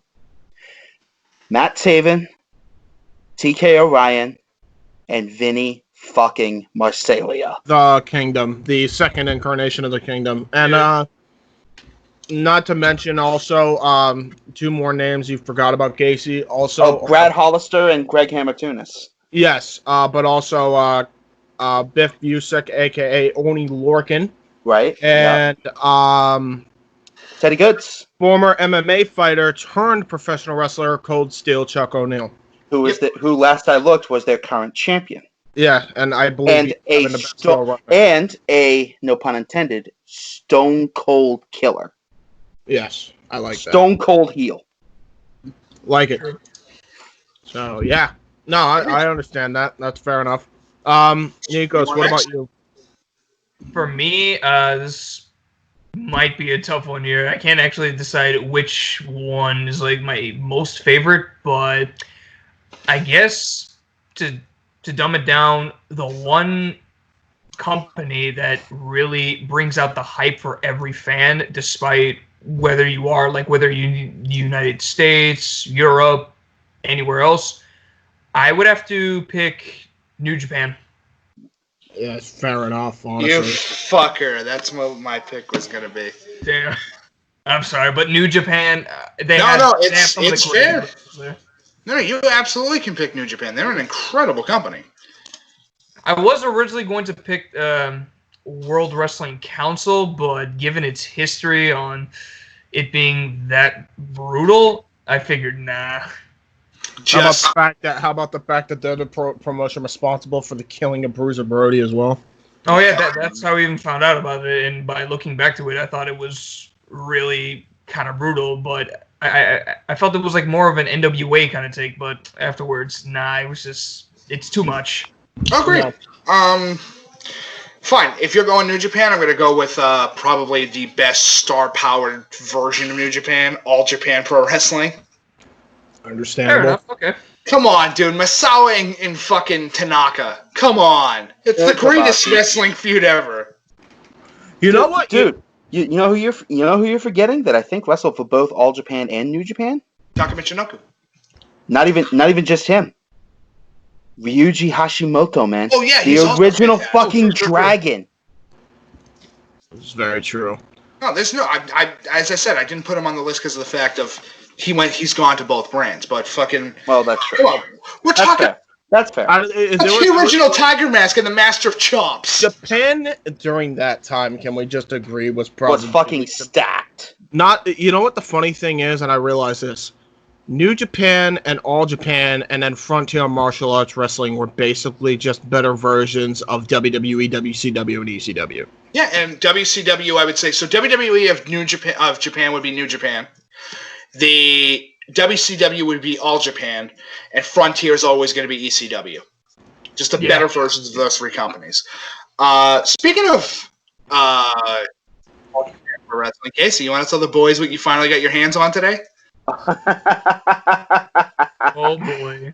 My boy Mike had me play a little bit of Virtual Pro Wrestling 2 Dojo while I was visiting him today. So much fucking fun. The only reason I had trouble with it was because I was playing with the keyboard. If he can map it to a controller and put that in my hands, I have no doubt I'd take to that shit like a cow. Oh, I mean, at a certain point I'll be able to, for the simple fact of they sell N64 USB controllers. Mm-hmm. So that will be an option very soon. But I wanted to ask your opinion. Is it not the best wrestling game for the N64? If it's not, it's pretty damn close. I think it's fucking flawless, except for the fact that it's not in English. Yeah. You got to finally play Masawa. And you got to feel the character and feel the animation and feel how everything worked. But I can say this as somebody who's been playing a shit ton of it. It is the most interesting system for a wrestling game ever. As Casey saw today, I was able to show him the double finisher system. So you don't get just one finisher. or two finishers just like in WWE. You have finishers for front grabs, back grabs, corner moves. Let's say you have the guy inside the ring, but you're on the ropes. You're able to pick him up or choke slam, power bomb, hit him with the tiger driver to the outside. And also you have a second ultimate finisher. And your ultimate finisher, if you're playing as a great example, Misawa, you don't just get the tiger driver 91. You get his Emerald Fusion, Emerald Flosion, or 12 gauge if you're a WIW fan. Yes. Which some of you out there might be. And if you are, we love you. Thanks for coming by. Kudos and all, y'all. You know what I would love, and since we're kind of talking about, like, you know, these N64 titles that were fucking great. What I would love is, and I'm sure it's already been done with people who mod the game, I would love to see a modded version where they combine those titles and add like an ECW-like roster to it. They already did. That already exists. They probably did. There's an ECW version of No Mercy. What I really want, though, is what's called Showdowns. Yeah, is something that is called Showdown 64. So Showdown 64, I'm going to go over just really quickly, as fast as I possibly can. Yeah, because then we should probably take our first commercial break. But I'll give the example. If you're talking about the Ultimate Wrestling game, we're going from Hulk Hogan era all the way up to AJ Styles now. With New Japan stages, WCW stages, WWF stages, ECW stages, WWE stages, WWF stages. We're talking about New Japan, All Japan, Frontier Martial Art. You have several WrestleManias. This is a game that you can literally have Hulk Hogan to Kenny Omega. Nice. Including the entirety of the Bullet Club. Nice. That's impressive. Dude, we're talking about... There's a lot of members. There's a whole. We're talking about you could finally have a match between Scott Hall and fucking Prince Devitt. I would love to do NWO. You could have the American Dragon, Ding O'Brien, finally go one-on-one with Ricky the Dragon Steamboat. That's fucking great. Yeah, the American Dragon going up against fucking the Dragon. Well, I know what I'm going to do. Oh, dude, I'll tell you how to do the whole process. It takes like no time to do. Yeah, I'm not sure how to mod it in yet. I haven't had the ability to test out how the mod works. We're already past a time limit for this portion of the show. But, ladies and gentlemen, we're going to take a quick commercial break. If you're enjoying the show so far, again, hit that like button, subscribe down below, and make sure you leave a comment on either the live chat or if you're watching this later, comment what you like today about this episode. We will be coming right back. We're going to be talking about Stranger Things Season 4 trailer, Keanu Reeves in the DCU and MCU, and as well as The Last of Us on HBO. And then we will take our second commercial break. But first, on to Mike with our shameless plugging and his epic voiceover guy. A table from hell with the Psycho Asylum. An Iron Man match of factorial proportions. Man In this fight, I will melt you down to slag. versus machine. I calculate a 0.85% chance that you will win in your current condition. All metal mayhem. Colleen Horizon. When you throw me into the wolves, I will return leading the pack. Vera McGarden. And I'll do anything to be the warrior on top. For the Athena title. Best friends turned bitter rivals. Johnny Starr. Don't get in the way of the star or you'll get burned. James, the Archangel. I'm the real star of this brand. For the international title. The Outsider, Mark Young. The Executioner, Michael X. For the WIW World Heavyweight title. 2 out of 3 fall. Inside. In a hell in a cell. WIW Immortal. Now available on YouTube. All right. 5, 4, 3, 2, go. We're back, ladies and gentlemen. See? It's like a snap. Woohoo! But it didn't work because Thanos sucks. And if you were to I don't say- want to go, Mr. Stark. Oh my god, Mr. Stark. I'm pretty sure if Thanos were to snap, me and Casey would vanish. God damn it. No! Mike has vanished! Oh no. Oh no. Mike, no. We need you. Wait, Venice. hold up.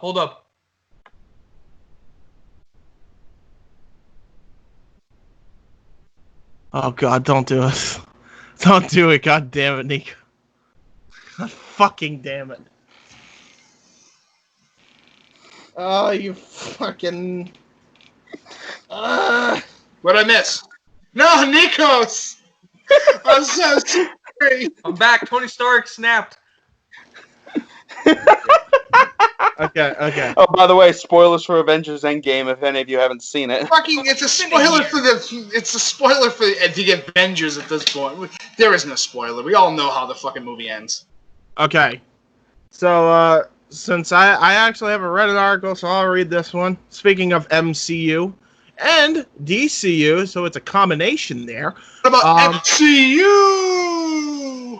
Yes. We are the best. MCU. The pride of the West. Oh, fuck off. Different person. The greatest incarnation of MCU and DCU, SCU. No, I'm kidding. So, Actually, this is from Blast. Comic Universe? TheBlast.com. This is actually from TheBlast.com. Created by Jacob Hiley. That's a name. Better than his name being Jacob Heine. From March 31st of 2020. So this was reported on a while ago. But it was elaborated on. So, Keanu Reeves was, I'm gonna paraphrase there, trending right now. DC and Marvel are both trying to get him for their upcoming movie projects. I don't blame them either. There are a few people with such a legendary reputation. His face is practically magic in games and movies alike. Plus, it helps that he is so nice. His fan base adores him for being one of the most likable people ever. He is being considered as Ghost Rider and as a featured character in Doctor Strange or some other film DC is cooking. Hey, Keanu. You're breathtaking. You're Get the fuck out of my head! You're breathtaking. You know what? I feel like Oprah now. You're breathtaking, and you're breathtaking. Everybody's breathtaking. Hey, it's better than Johnny. I'm taking water. As we know, it's better than Johnny being Oprah. Anyway. That being said, I'm still looking for the brain bleach after that one. When people say Keanu would do an excellent job as a superhero, sometimes I wonder if they aren't familiar with how superhero-like he already is. Who else can claim to be Neo from The Matrix? This is very true. I need to see... That kid in high school that used to cosplay as him. Yes. Wait, he was... Whoops. I need to see Keanu in a Marvel movie. I like DC, but I prefer Marvel all day long. Marvel, baby! Unless it is a Batman movie, this guy says. Batman rocks. Jesus. And then, so they show the 1999 version of him being Neo. Or no, is he Neo? I don't know if that's Neo. I feel like that's not Neo. Not 1990 still, but it's 2000. And then we got him in 2019. So actually, I'll just share the screen real quick to show it. There we go. Oh, that's wrong thingy. There we go. Congratulations, you fucked it up. There it is. That's what he looks. That's what he looks like then, and that's what he looks like now. He just gained a beard, which most people need in order to become more powerful. The stronger the more radical your beard, the stronger you become. At least it's not Eminem. No, at least he's not Machine Gun Kelly making. Machine Gun Jelly? Yeah, Machine Gun Kelly. If he gains another 100 pounds. Fuck, your beard's weird. Your beard's weird. But yeah, what do people like it because you're small and tiny? I remember actually seeing that on Jerry Slaughter's page, and you know what? I'm perfectly okay with Keanu Reeves being in both. Why not? Let's go. I really hope, because I've heard a couple things around there. They want him as Ghost Rider. They want him as Moon Knight. I can't wait for it. I hope when he comes back to the DCU, he comes back as Constantine, but give him the look from the comics. Stop attempting to do new and fresh ideas. Just go what's on the fucking page. It's not that hard, boys and girls. Yeah. It's really not that hard. Yeah, no, I agree with that. Because if they do it correctly, and they have him as Constantine, and he does his thing as Constantine, and it's done correctly, you're able to do Justice League Dark later on in the future. If you're casting him in a Marvel movie, boys, who would you have him play? DC movie. For Marvel? In Marvel?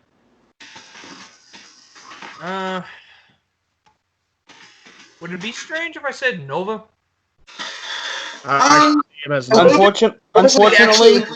Unfortunately, Nova's already taken. Yeah.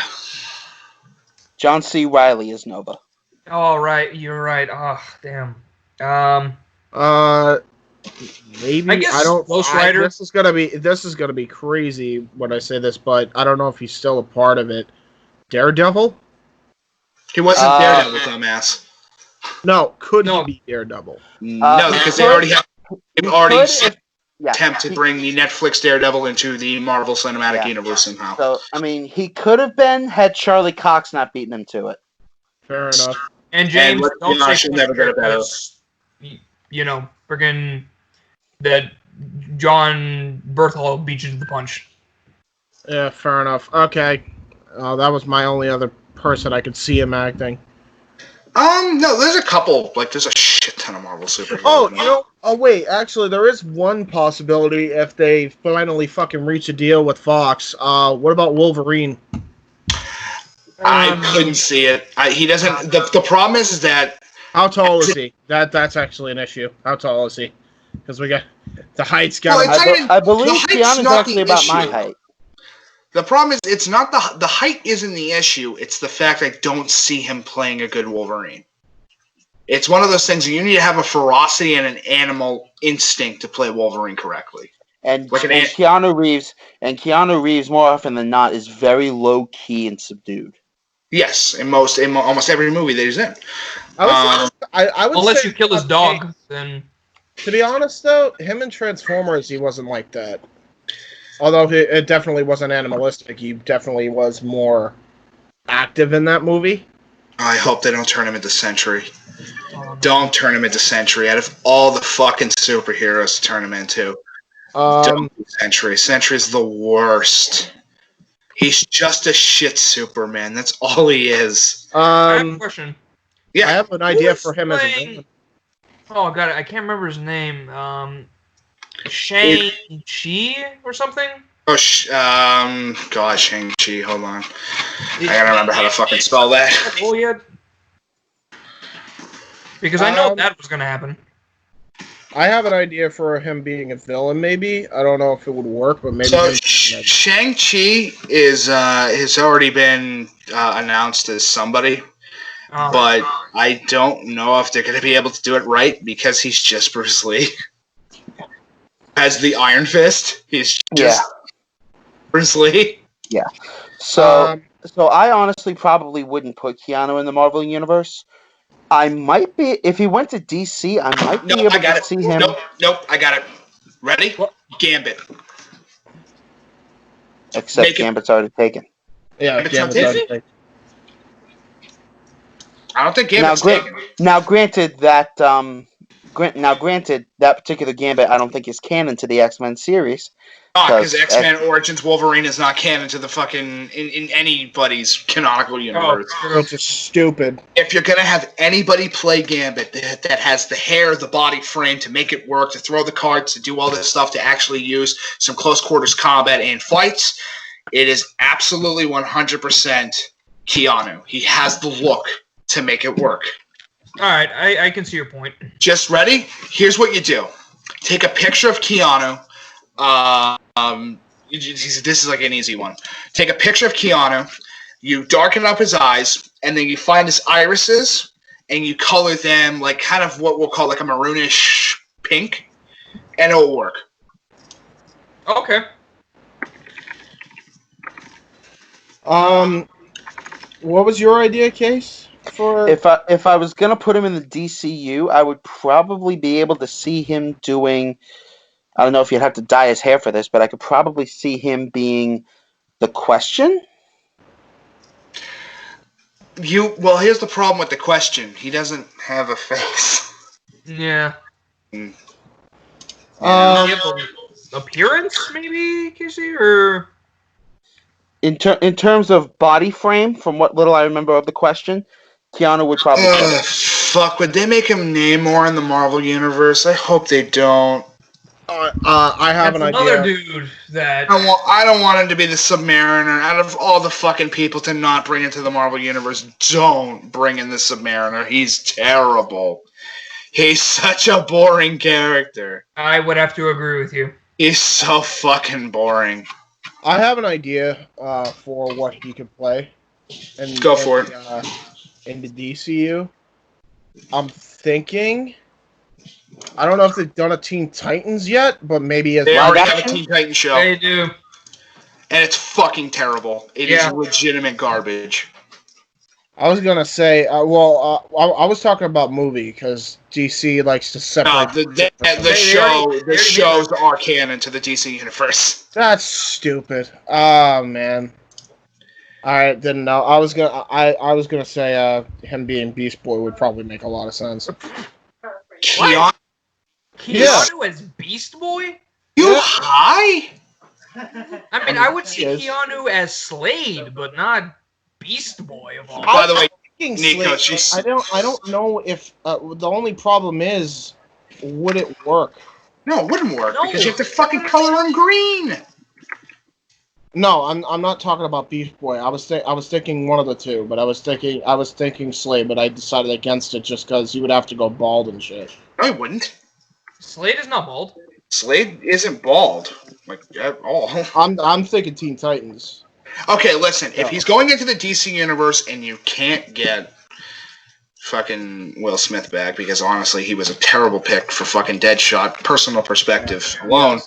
If you're gonna have him appear, and you're gonna do it right, you have fucking John Wick here be Deadshot.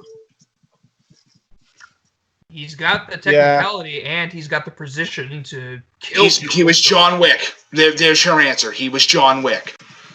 I'd much rather, that would make more. I mean, he would look fantastic as Deathstroke, but you would have to do a lot of prosthetic to make him look. Yeah, that's what I'm saying. It wouldn't have worked. If he's going to go, I mean, honestly, he was.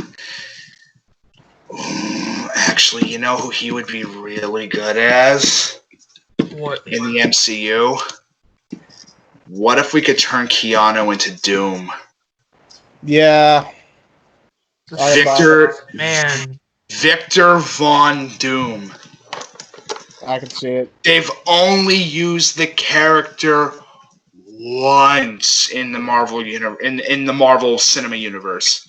Not the cinematic universe, but in the cinema universe, he's only been used, like once, maybe twice. But I only recall him actually being a major plot point once.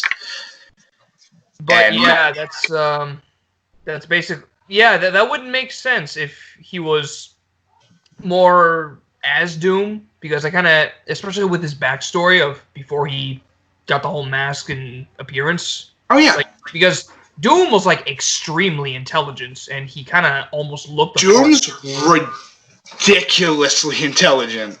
Exactly. We're talking about this, the one guy in the Marvel universe. Yeah, actually, too. He might be the perfect person for Doom because I'll say this. Keanu's a fucking intelligent motherfucker in his own right. Yeah, well, it's also more the fact that if you have our boy Keanu play, I mean, he could probably do a good Wolverine. I'm not going to deny him that fact. If he's able to do it right, he's able to do it right. I'm just saying, personality base, he makes more sense as Victor Von Doom, a cold, calculating son of a bitch who is a nightmare in a fight. Yeah, I can see that. He is a nightmare in a fight for the fact that you don't know if you're fighting him or one of his 15 billion robots that he just built 4 days ago. You just don't know. Yeah. I mean, anything's better than fucking... anything's better than Constantine. The movie wasn't great in full honesty. No, it wasn't. I didn't give a fuck that movie. Way too early, I'll tell you that. It's just an awkward-ass movie. Question, But he would also be good as Moon Knight. I think he'd be very, very good as Moon Knight. You get to play as... Mr. Fantastic?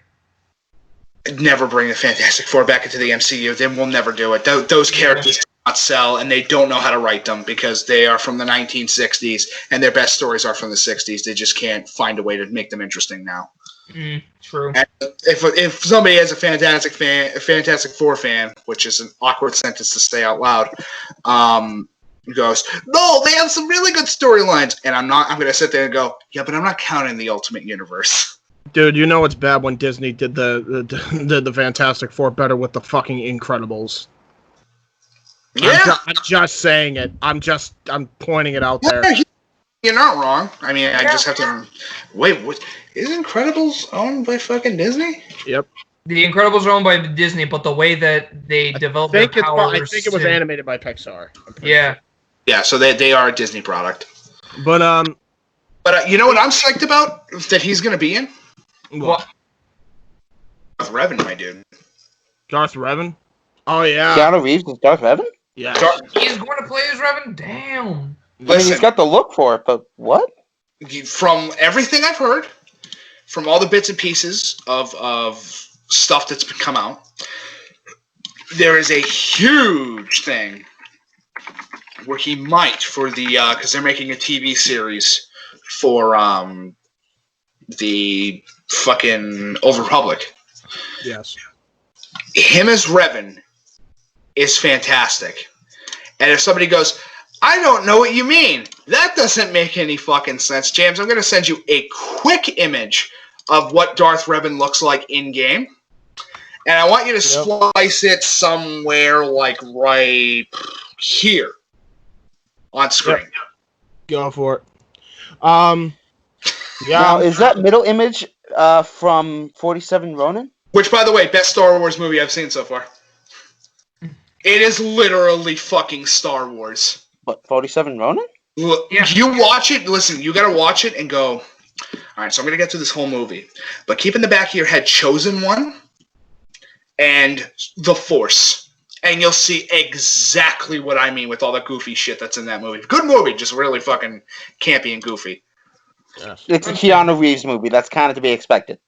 No, but they should grab him, put him as Darth Revan, do a whole thing where you're going to go over the Old Republic time period, make it 3 movies, and then you're good. Well, speaking of series, we got Stranger Things and The Last of Us coming up. What do people think? Okay, so Stranger Things, I watched season 1 and 2. I thought it was very good. It's not a bad show. I think it's a little bit weaker in the second season because of the fact that the kids are a little bit older, and it's kind of one of those things of, okay, where did we leave off last time? It's one of those time jumps that is impossible to do with kids, but hey, what are you going to do?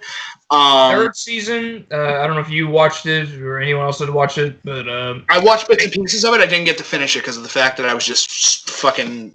Life happened. I finished it, and I have to say, it kind of felt a little bit back.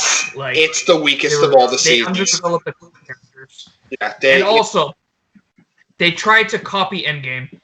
Yeah. Oh, no. For an example, in Endgame, spoiler, Tony dies, and Stranger Things 3... Okay, I think of that face at least once, so that way somebody's sitting there going, wait, did he not know? And then it's just like, oh, fuck. So yeah, Hopper dies in the end of season 3, and then he proceeds to write a letter. No, you can't kill Hopper for the simple fact you can't kill characters from A Bug's Life. Wait, who plays Hopper? No, it's a stupid fucking joke. Is one of the characters on Stranger Things, his name is Hopper. And there's a character in Bug's Life named Hopper. Oh, okay. All right. Hopper and his men. They killed Hopper in that movie. He was killed by birds. Oh, Hopper was the bad guy. Okay, I remember him. Yeah, he was. You can't kill Hopper. It's only by birds can he die. But, yeah, when the fuck in your life would you expect to hear? And all of a sudden, they started talking about the Pixar movie, Bug's Life. Sorry, the DreamWorks movie, Bug's Life. It's one of the two. It's the same fucking company. They do the exact same work. Continue, Nikos. Better. Anyway. I don't understand what you mean. I mean, I was a good leader, you know? I mean, the colony. We got to make sure the colony's okay. No, you don't, Nikos. You don't get it. I'm Christopher Walken, and if if I couldn't use my legs, I'd be Christopher Wheelchair. But I want you to hear me out.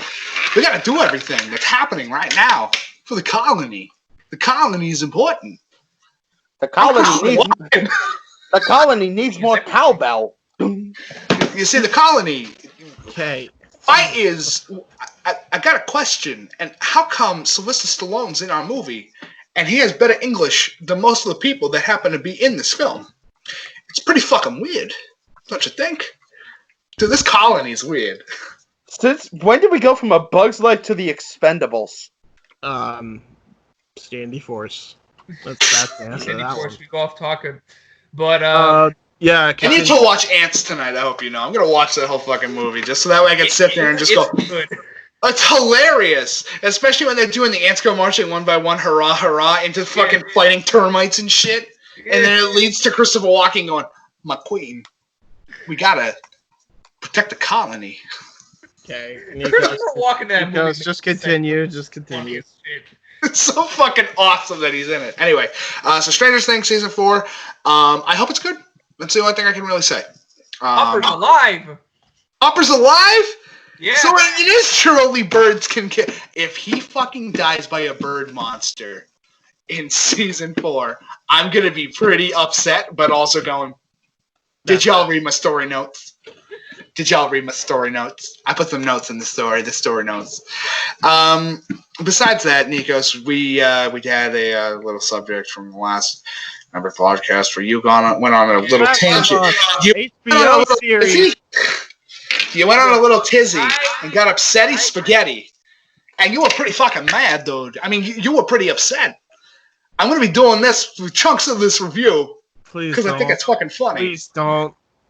Have you become The Last of Us? I actually found about the TV series like years ago. Like I heard already that they were going to announce it, and it's mainly just going to focus the first game. So all right, so this is a good series. This is good Last of Us. This is not Woke of Us. This is not Woke of Us. This is actual Last. Okay, hold on though. Who's directing and writing it? Good question. Google, let's go. All right, hold on. Look this up. Google race is on. Who is directing? Is it bad? Neil Druckmann. It might be Craig Mazin. Or no, Neil Druckmann is what I got. Oh no, he's writing the story, but Craig Mazin's doing the fucking directing. Wait, Sam Raimi's gonna produce this? Yeah. Oh boy. Oh, this is gonna be some abstract art we're dealing with here. This is gonna be a fucking train wreck. Yep. Listen, it's gonna be done Chernobyl style. And I'm not. Everyone in the chat right now, please put an F for Last of Us HBO. Okay. By the way, they released a tweet about this March 8th, which was International Women's Day. Yeah, this is definitely Druckmann. And now you have Ellie, Riley, Tess, Marilyn, and Maria. Maria, whatever. And a few others on the HBO fucking stupid fucking... It's going to be terrible. It is. If you want a show on Last of Us, I have a theory. Replay the first game. Just do it episodically. Or if you want to do it in stupid way of not enjoying a 8, 9, maybe 10-hour game, because it's about 10 hours, right, Nikos? She can probably get through it in about 10 hours. Yeah, give or take. Give or take, depending on how fast you're going through shit. Dude, looks like James is having some problems on his connection end. Oh, James, what are you doing? James, what are you doing? Gonna protect the colony or something? Or what? You gotta protect the colony. It's crazy. He goes, he's dead. Oh no, James finally. I could finally do one thing that I've always wanted to do. Hi, ladies and gentlemen. My name is J-Hebert, and welcome to my side of things. Oh no! First off, let me show you my ass. Give me a second. I just gotta, I gotta take this off and hold on. We'll be right back. We're gonna do another commercial break. Bye.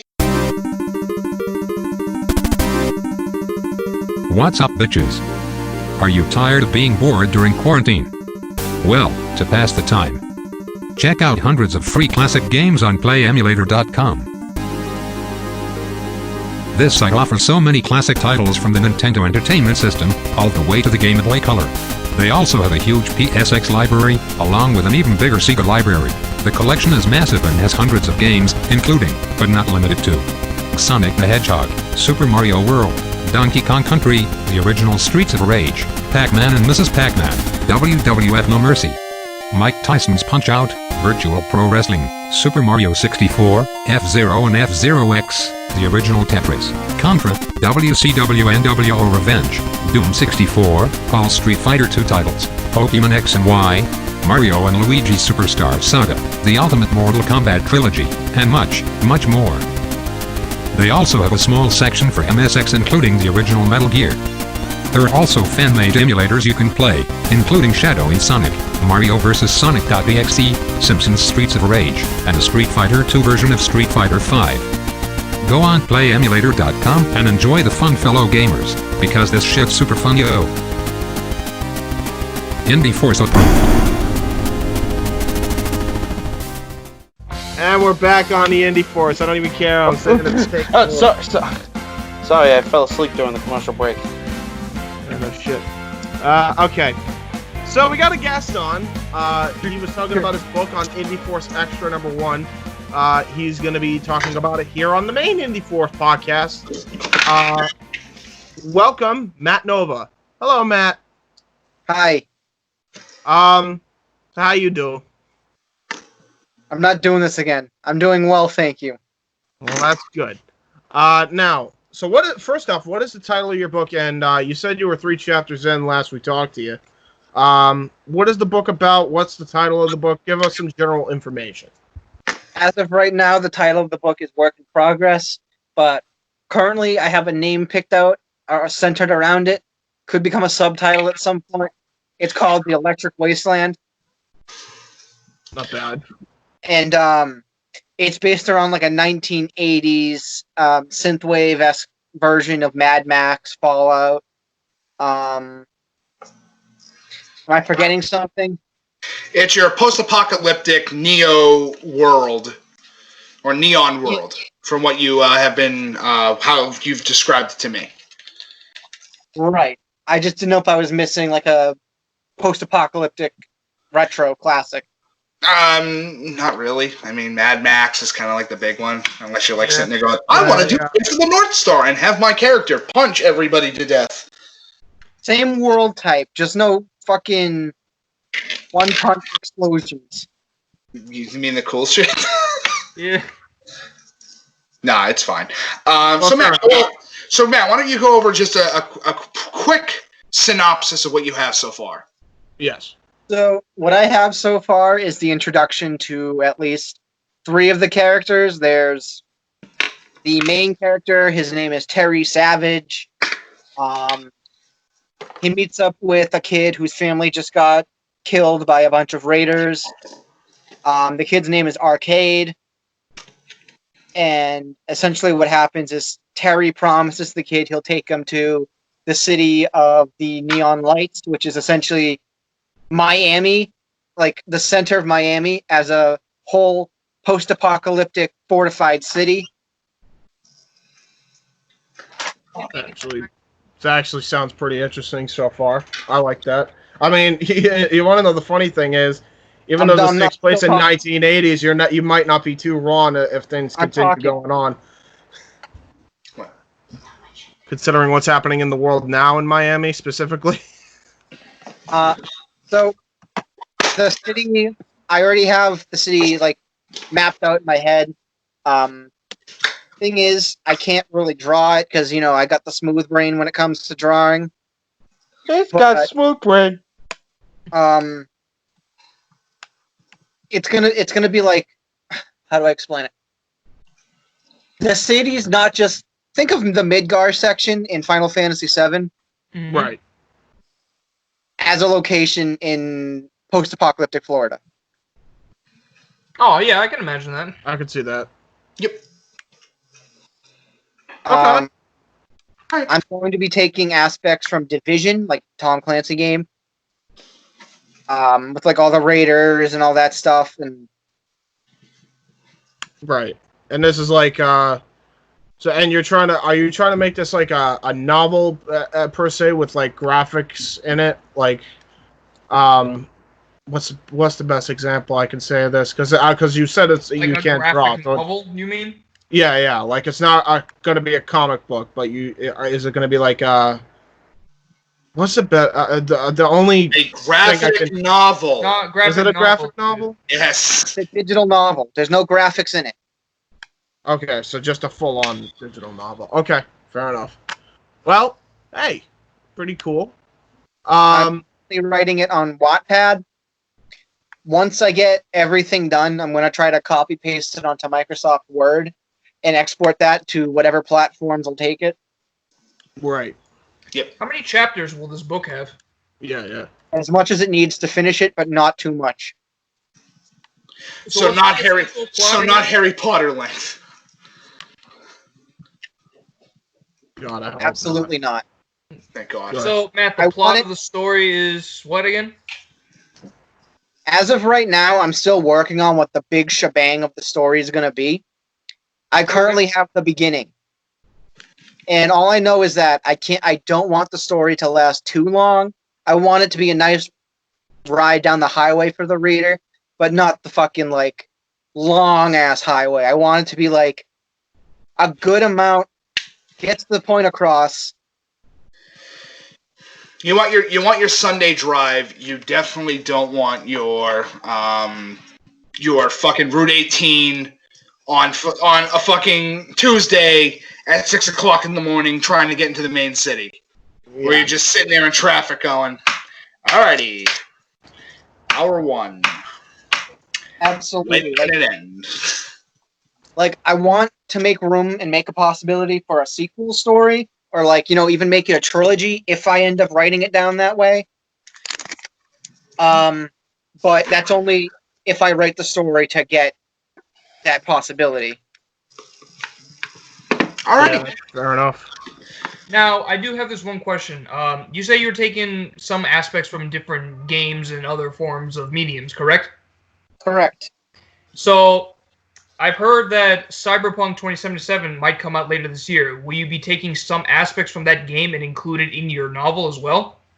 If I'm still working on it by then, absolutely. Like, the people at CD Projekt Red, I'm going to be having Witcher references in this book, just to let you guys know that. Yeah, fair enough.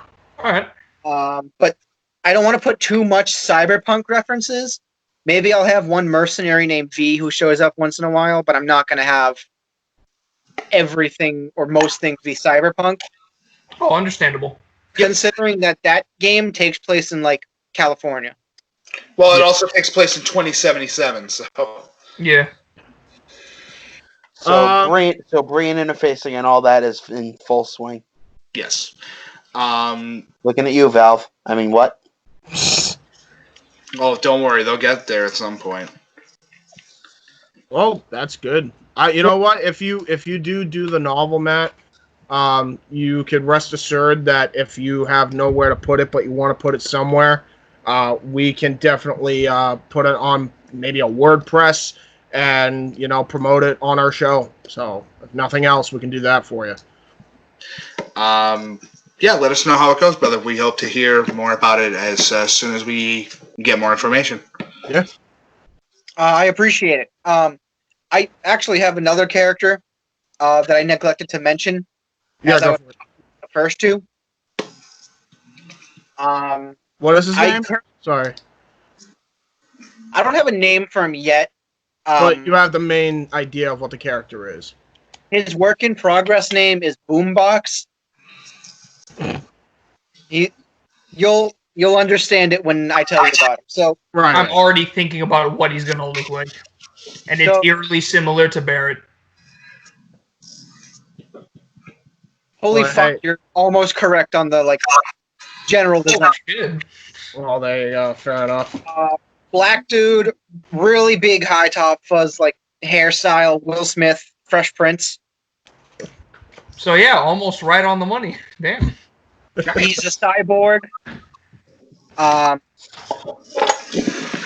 He's got his body is cybernetically enhanced, and it's how do I explain it?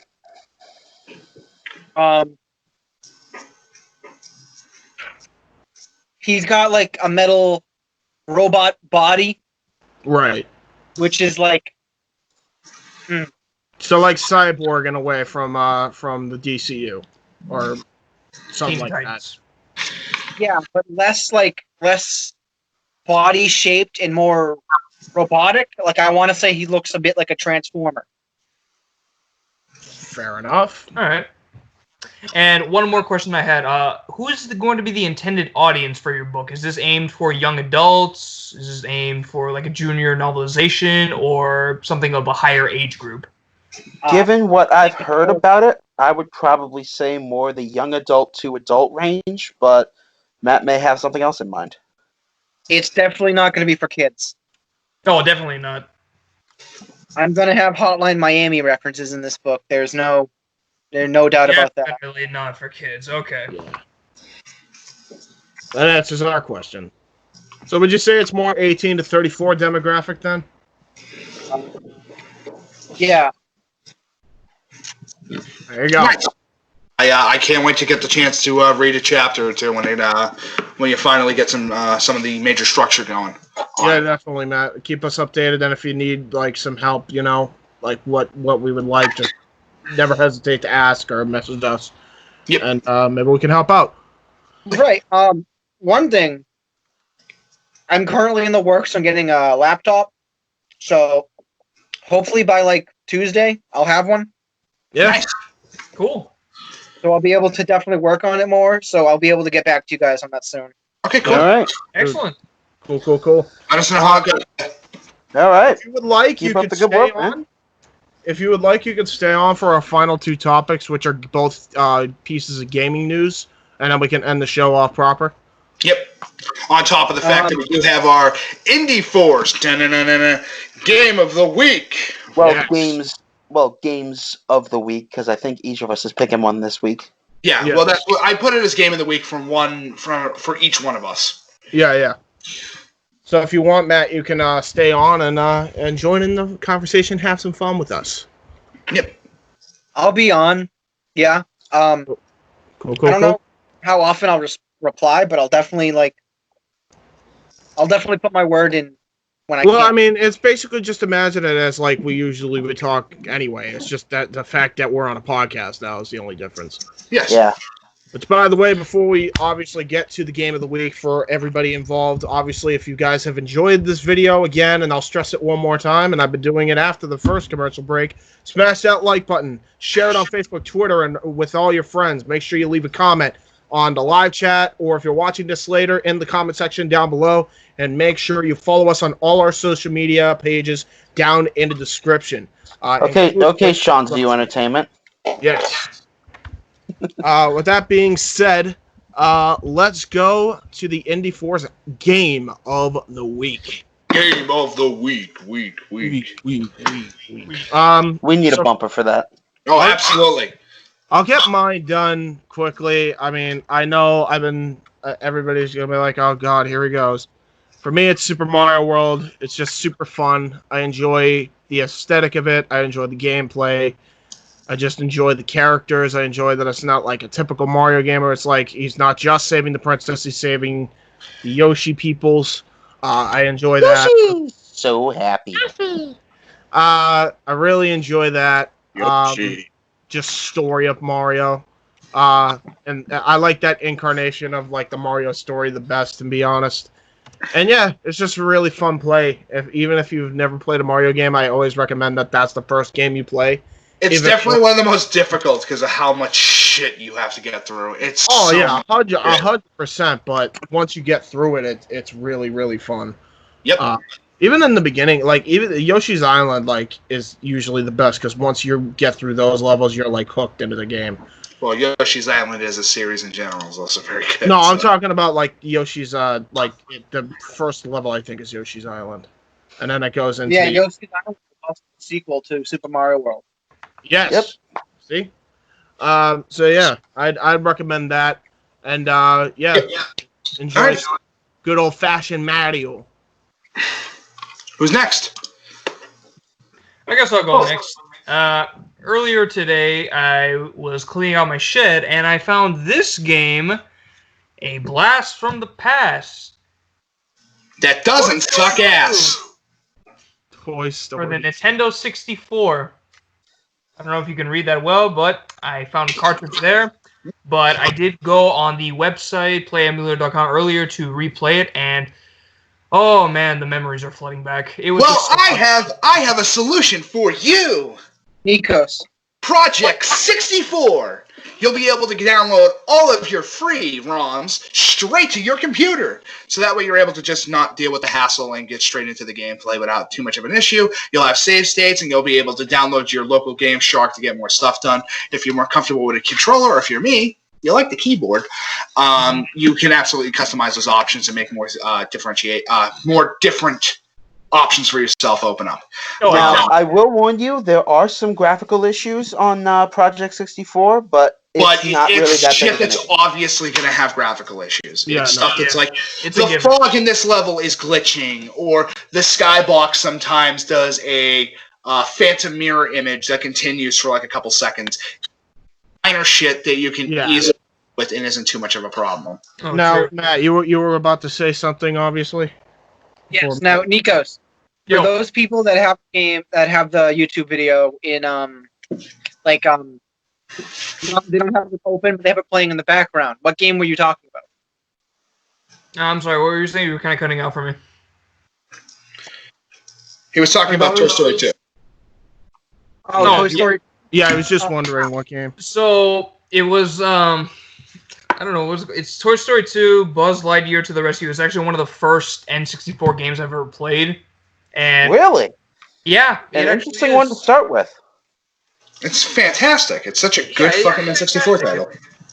I don't know what happened to my N64. It's been Dude, let's be honest. It went like dust and became in the wind. It just things happen. I found the damn cartridge of the game is just wild. And now you actually have the ability to play it on Project 64. It's a quick download. It takes you about 10 minutes to set up properly if you want to make sure you have everything on specs ready to go. Play emulator? Play a little bit on the You can play it on Play Emulator, but if you want the better experience, I always say Play Emulator is better for Atari all the way up to Super Nintendo, probably. Probably Super Nintendo / Game Boy Advanced. Yeah. And you'll get more bang for your buck getting a ROM and getting an emulator and be able to do more stuff. Absolutely. I'll send you the link.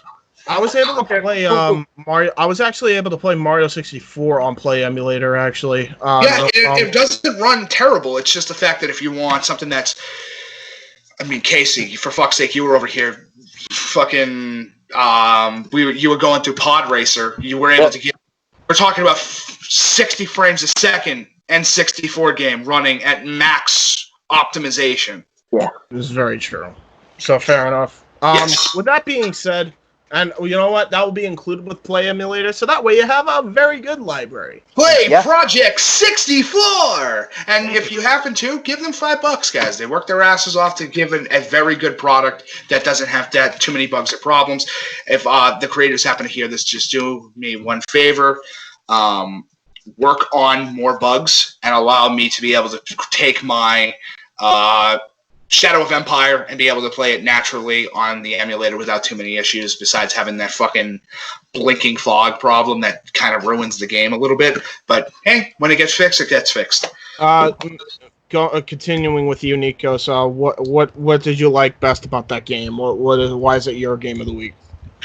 I guess it's just more nostalgic to me because being it as the first game I've ever played and just looking back to it earlier, it takes me back on the levels that I couldn't complete back then, and now just learning through the whole process again, it feels much more easier compared to what I was doing back then.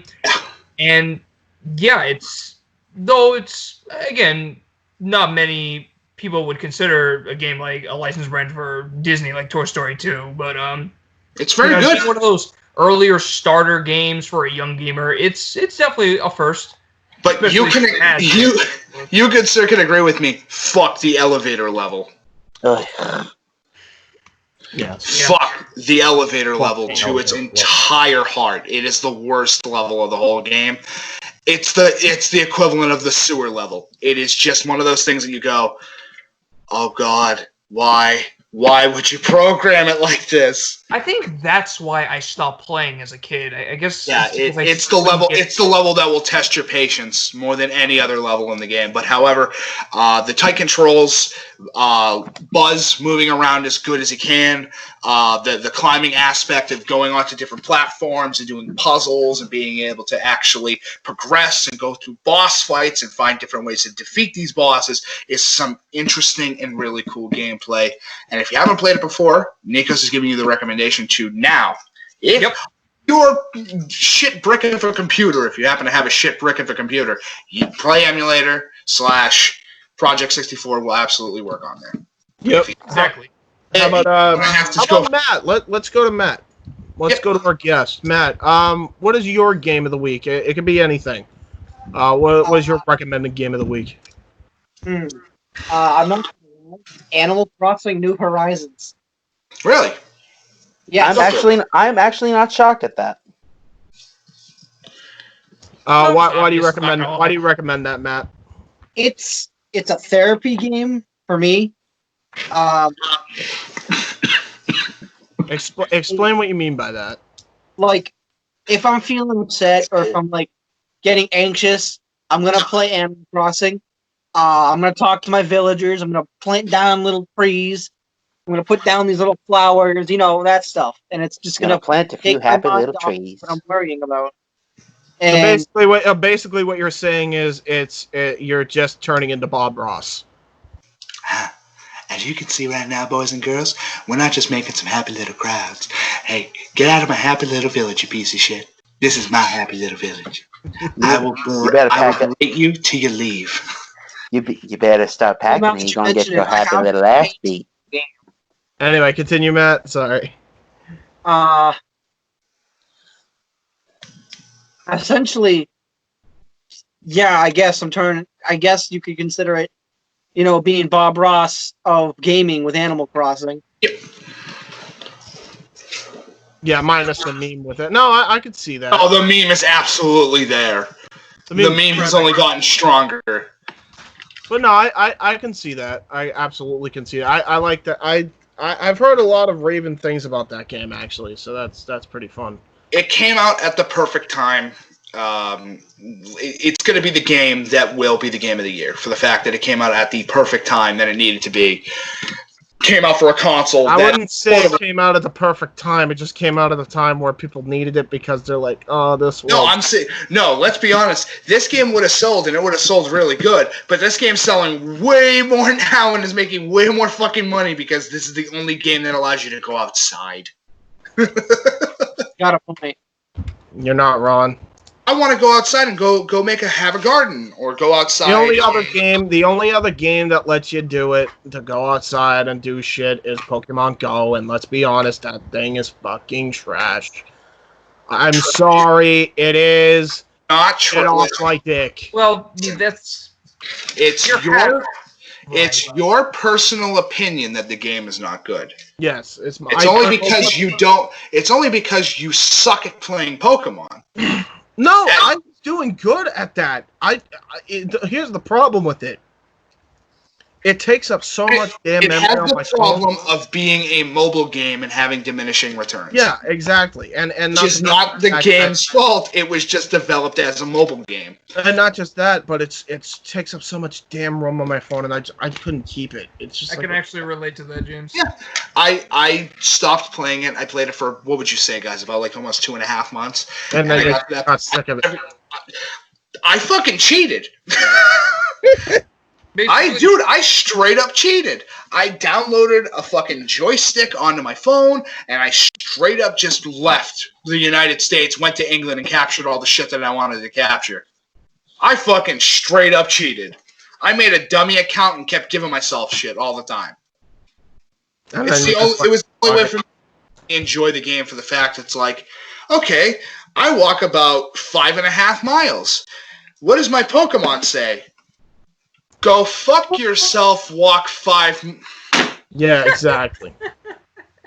I fucking... And by the way, I don't know if you guys know this, but if you go to London, England, there's probably a lot more options for Pokemon, including a fucking Rayquaza. We can't get that here! We did get that here. Yeah, we did. In Boston. No, we did get that here. It was in Weymouth. Yeah. Here. It had to be during a special event. Yeah. Like, it was literally right down the street from your house, stupid. I don't... Well, yeah, but it depends on what time it was. Because, again, I had to download it and re-download it so many times that I probably... James, you were walking right next to Lillian and I when the raid for the Rayquaza started going on. It was just but you super also got to remember, I wasn't on a proper level to do it. No, that's what I'm saying. Couldn't do it. But it's fine. I'm just putting it out there that you can't just sit there and be like, I couldn't get a fucking Rayquaza because it requires me going all the way to fucking England. It's like, no, it's because of the fact that it happened. No, that is true for some things. There was that really dreadful period of Pokemon Go where all you could get was fucking those stupid birds, the Rattatas, and the freaking what was the grass type like all the fucking time. Listen, you only get Ekans. Only get Ekans. So fucking infuriating. And the squirrel. But anyway, Casey. I will admit the second time I re-downloaded it was fine, but yeah, fuck that. Casey, good sir, after you. Well, Nikos was talking about nostalgia being the motivation for the pick for his game of the week. It is also the motivation for my pick of this my game of the week. Ladies and gentlemen, if you have not already, I recommend you check out a little indie title known as Streets of Rage 4. Now, Streets of Rage, if you've never played it before, is a classic Sega franchise, classic side-scroller beat-em-up where you play as Axel, and of course, the rest my girl Blaze, and of course Skate. I don't know if he's happened to be in this newer edition or not. It might be his brother Jones. I think it is Jones, yeah. But Streets of Rage 4 looks very interesting. I haven't had the chance to play because of the... It plays pretty much exactly like the original. Now, for those of you who don't know, I got into gaming through the Sega Genesis at the age of 4. I think I may have mentioned this on a previous episode. You have. But Streets of Rage was one of the first 6 games I ever played on, period, to be perfectly honest. And I have been a Blaze player for 25 years. And to think Casey's 67 years old. That's a big age. I certainly feel 67 some days. Let me tell you, it ain't easy delivering mail, even in this It day and ain't age. easy being cheesy. Ain't easy being cheesy. Anyway. Now I want Cheetos. God damn it. When Family Guy can promote Cheetos better than Cheetos. It ain't easy getting sleazy. But anyway, continue. Fucking drummer better than Neil Park. Anyway, continue. You okay, Mike? I'm just fucking around. Okay. But you thought I did. That's the important I absolutely thought you did. You got me. Casey, continue. Okay. So it plays pretty well exactly like the classic Streets of Rage. Especially, it's like a perfect mix of the first and second games. Yep. A little bit more influence from the second game than there is the first. Which is honestly the best version because of how fucking good the combat in the second game is. Yeah, if Blaze's design in this game wasn't a proof of Streets of Rage 2's influence, I don't know what is. I think it's the equivalent. It's the Sonic 2 of beat 'em ups. Yeah, It's like the sequel did it better. I have to agree. It feels so good to hit things. I do have to warn you though, if you guys check this out, I'm playing this on easy and I am getting my ass kicked. So it ain't because you're not trying hard enough, scrub. Get good, bitch. Fucking good. Here's what you do. Always learn how to cancel punches. If Cody did not teach you anything in Final Fight, cancel punches. Or just do what I usually do. Jab, wait, jab, wait, jab, wait. And that usually is all you need. Yeah, that's fine when there's only one guy on the screen. No, you can do it with 6 if you're able to line them up correctly. Which I am not good at. Well, and when we now know your kryptonite, Mr. Gallagher. We know your fucking kryptonite.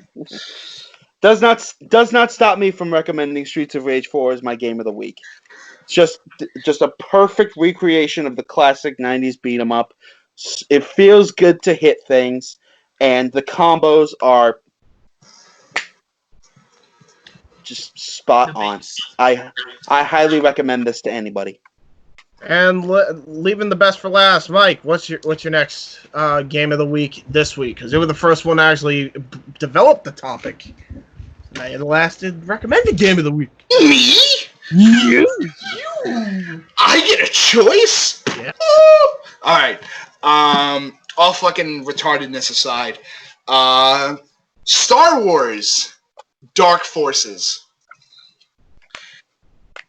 My God.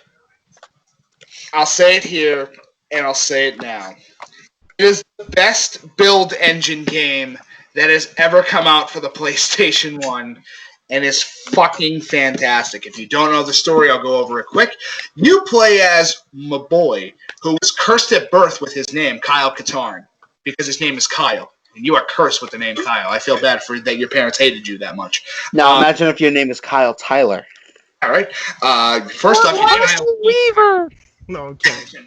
Kyle bleeped that last name for governmental reasons. What are you talking about? That's his name on. He gave. No, that's no. I thought you said the other thing. Never mind. So Kyle Katarn, first mission of the game, you go steal the Death Star plans. Without the Force. Without the Force, you go and kill 10,000 Space Nazis. I want to see 10,000 Space Nazi skills before the end of the day. But man. Mike and I were going back and forth with Inglorious. Oh yeah, absolutely. It was like the funniest thing ever. It was great. It is such a good game. And right now there's a bundle on Steam if you happen to know or not. It's called the Jedi Knight bundle. You get Dark Forces 2 Jedi Knight. You get Mysteries of the Sith, which is Mara Jade's game. Hey Disney, remember that fucking character? You also get Jedi Outcast and Jedi Academy. If you want the best lightsaber combat, you go Jedi Academy and Jedi Outcast. Those are two of the greatest lightsaber combat simulation games ever made. And if you want your first-person shooting, I will fucking murder every single thing that can live, breathe, or even have a thought in the room. Then you want to play the other 3 titles. I would recommend Dark Forces to anybody that is a Doom fan. It's using the Doom system. It's fantastic. Fun fact, Casey. Yeah. Our boy John Carmack might have helped make a little bit of the game. Would not shock me. Carmack's a verse, man. Because Carmack is a fucking god. And if you don't know anything about John Carmack, our Lord and Savior, please put his head over my head like this. God damn. And there we go. We have that, so that way James could do some work. Specifically put his head. That money, boy. Specifically, put his head wearing the Oculus Rift. Over my head. But yeah, it's a very good game if you want your classic first-person shooter. I would honestly recommend that and Jedi Outcast if you want your classic Star Wars beat and Kyle Katarn takes shit from fucking nobody.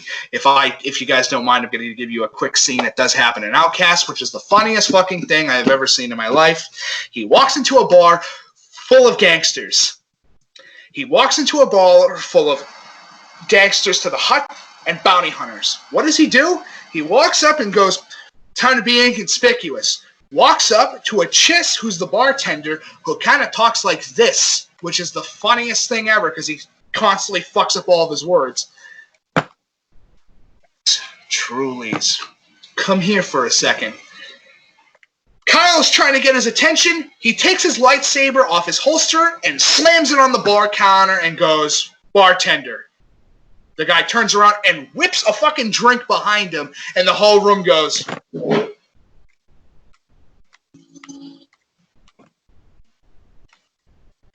Alright, we're fucked. Nice. And this is one of the first Star Wars games that I know off the top of my head. Remember, I've been around for only so long. That uses a first-person mode when you are wielding your lightsaber, which is fucking awesome to try to cut your opponents asunder.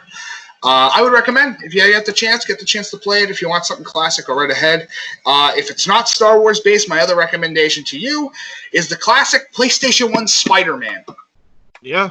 My God, that game feels and works incredibly, especially on Project 64. I've had one issue where I can't hit the continue button, but I'm not super worried about it because I was able to get the Game Shark to do level skip in case if something fucking happens, I'm able to go to different levels. Casey? I have only one thing to say regarding the PS1 era Spider-Man. Hey, you gonna pay for that tower? Fair.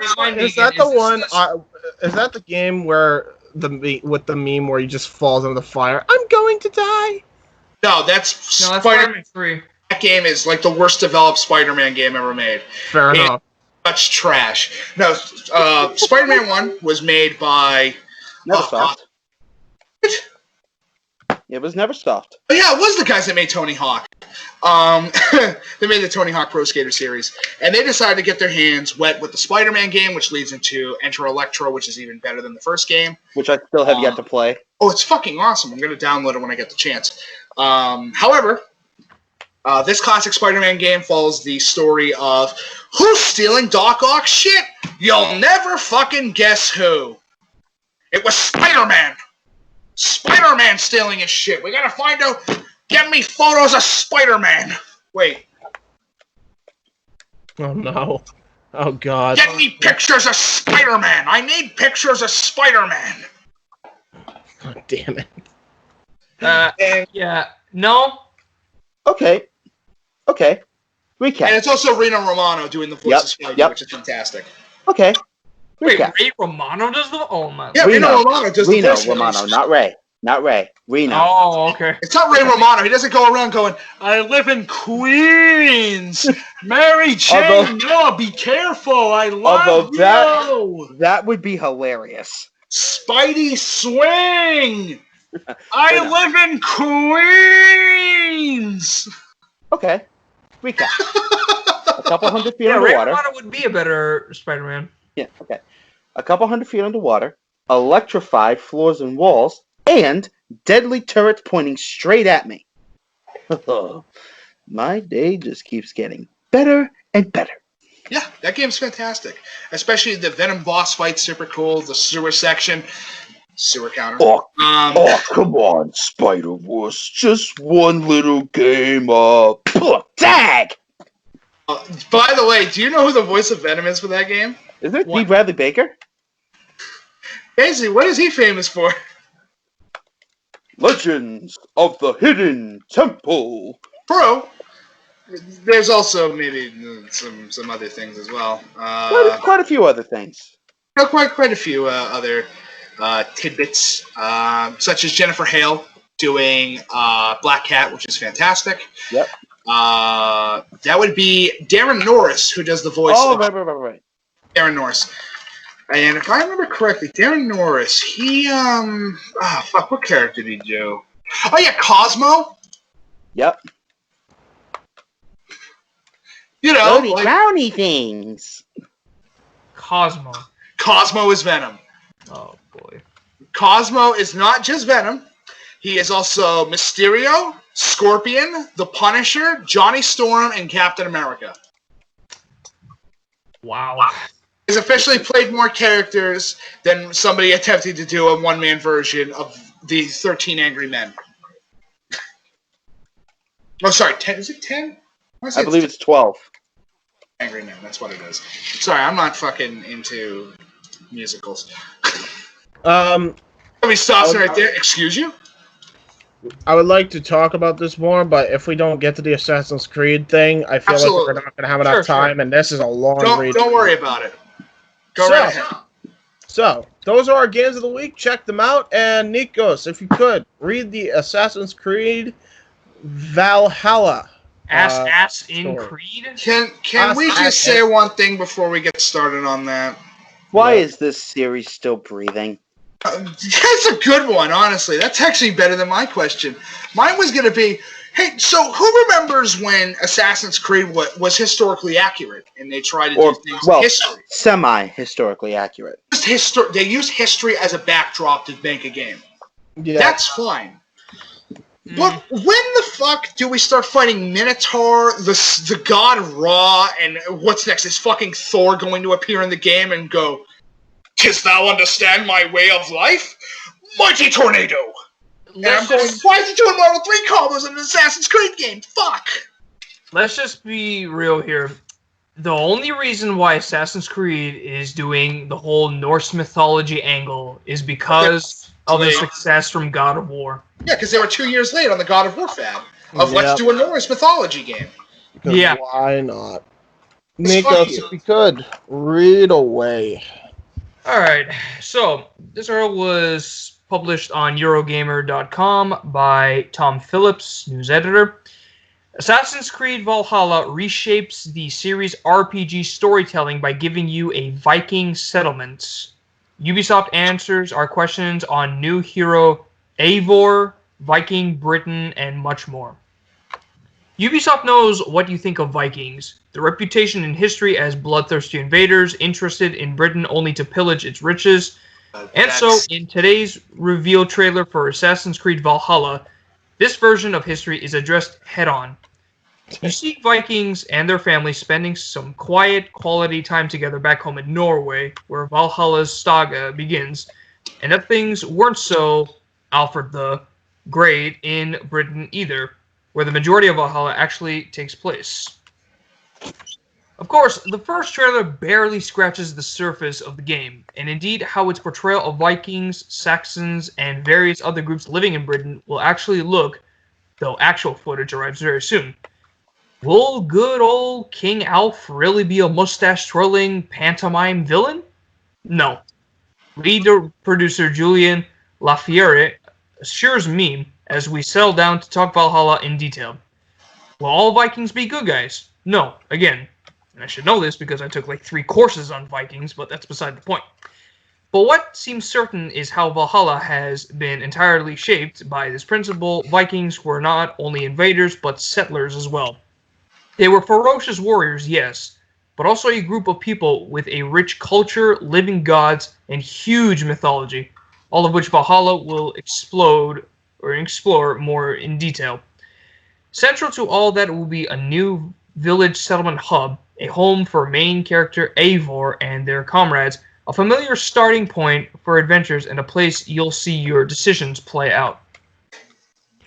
It's another adjustment for a series well past its early transition into RPG territory, Origins, and already able to boast about real mastery of the genre, Odyssey, which I don't know about that. My perspective, that's kind of not that true, but we could tell this guy actually really likes Assassin's Creed. That's all. Oh yeah, especially you said it was Jeffrey Yohanan. No, it was Tom Phillips. Yeah, Tom Phillips. Not to be confused with WWE's Tom Phillips, by the way. Yeah. Although it wouldn't shock me. Of which feels like it will fill some of the few remaining blanks in the latter game's formula. So instead of embarking on a never-ending journey to defog all the map, Valhalla's narrative is built around your settlement, and through it, quote-unquote, it's your own Viking village you'll see prosper and grow, and which your clanmates will live in. Lafiere tells me via video call. By the way, when I say me, I'm talking about Tom, not me. Yeah, we want players to see the consequences of their actions. Big story arcs will begin and end here, the impact of your decisions rippling through your growing community. Oh, so basically it's almost like a Telltale game. Yeah, but... Yeah. Okay, can I give a counter to this so far? Go ahead. yes, I did put up my own idea for an Assassin's Creed story, my own place, and I'm not going to say it's better, and I'm not going to say it's worse because we haven't seen the game. Mm-hmm. We don't know the story. We don't know what's going on.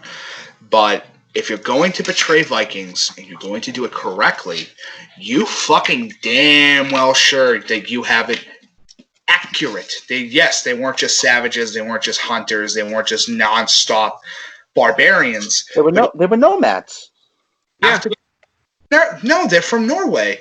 They were farmers. A lot of them had side businesses. They wore chainmail. They were farmers, merchants. Some of them were slavers. They were the greatest warriors of their time period for the fact that nobody could beat them. For every single one of them wore chainmail.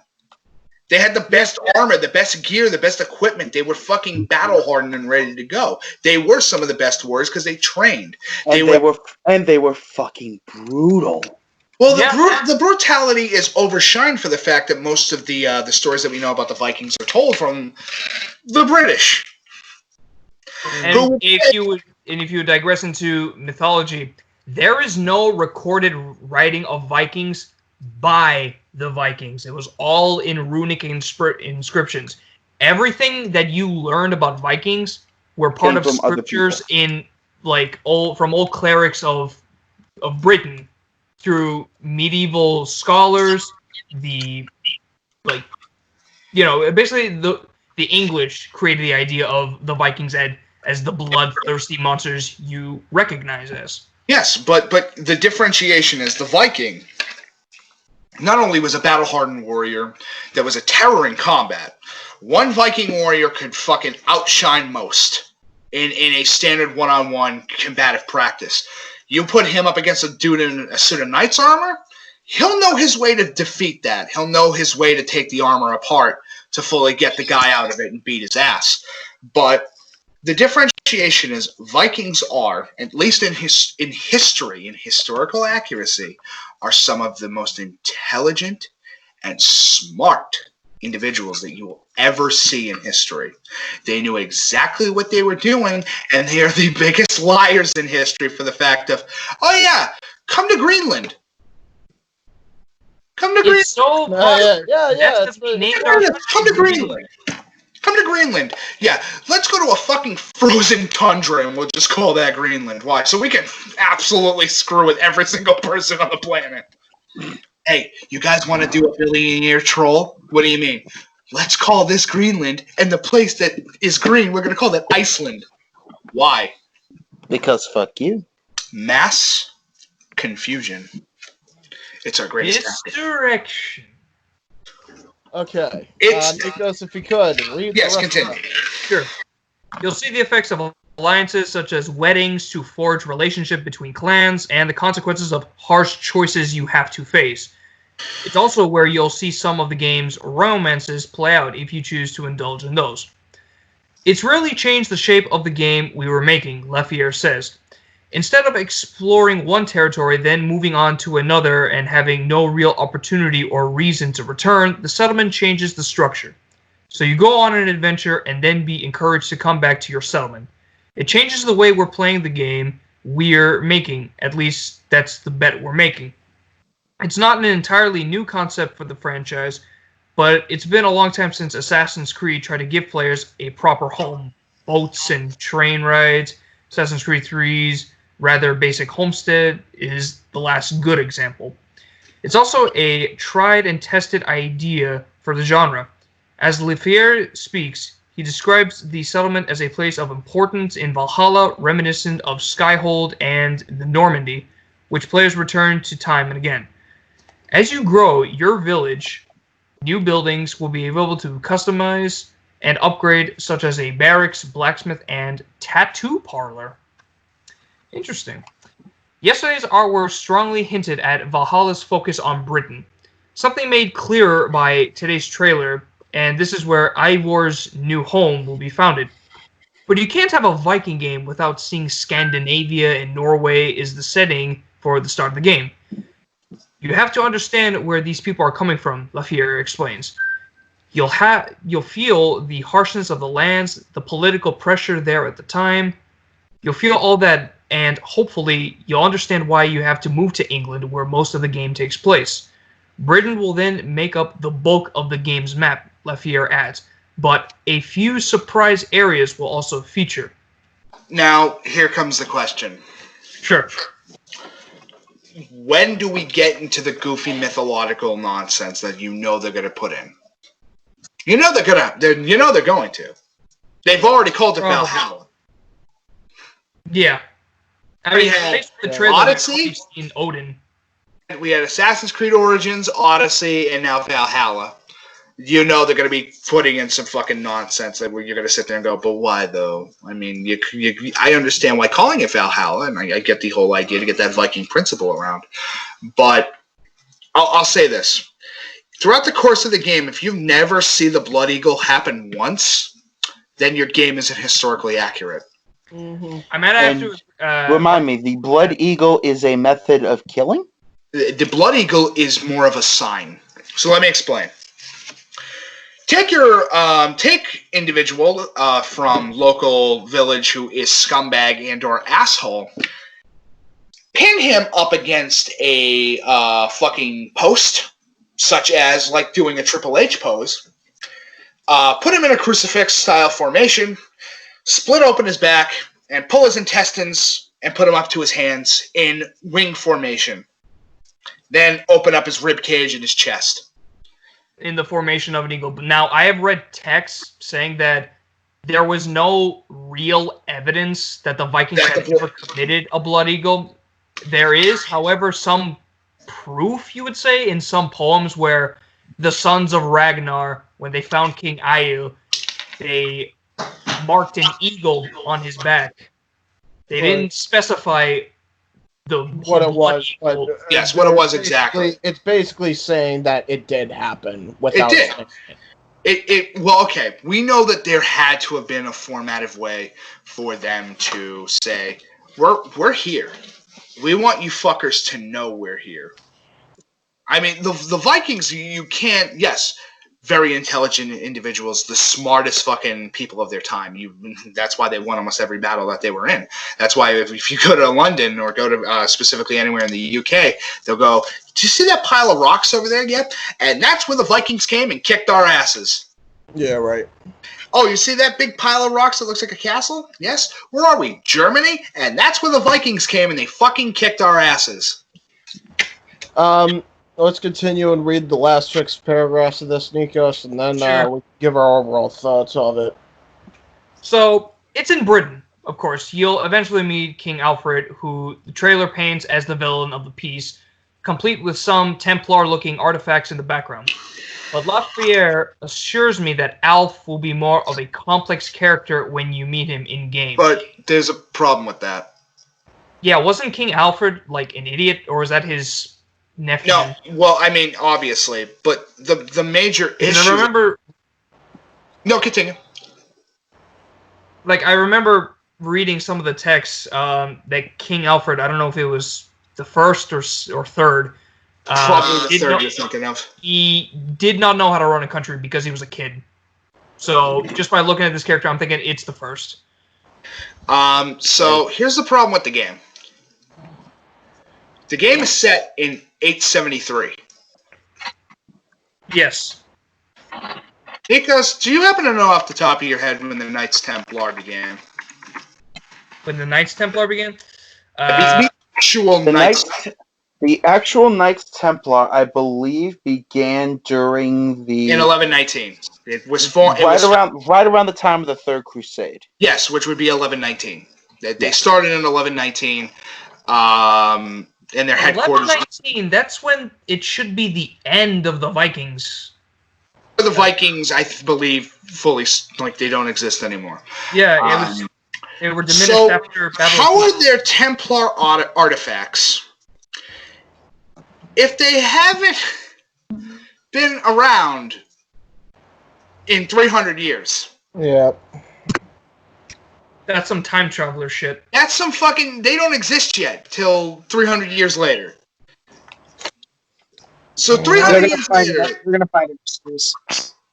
Yeah, they're gonna find an excuse. I agree with that. Oh yeah, they're gonna find some stupid fucking. Well, this is Assassin's Creed. It doesn't have to follow the base timeline.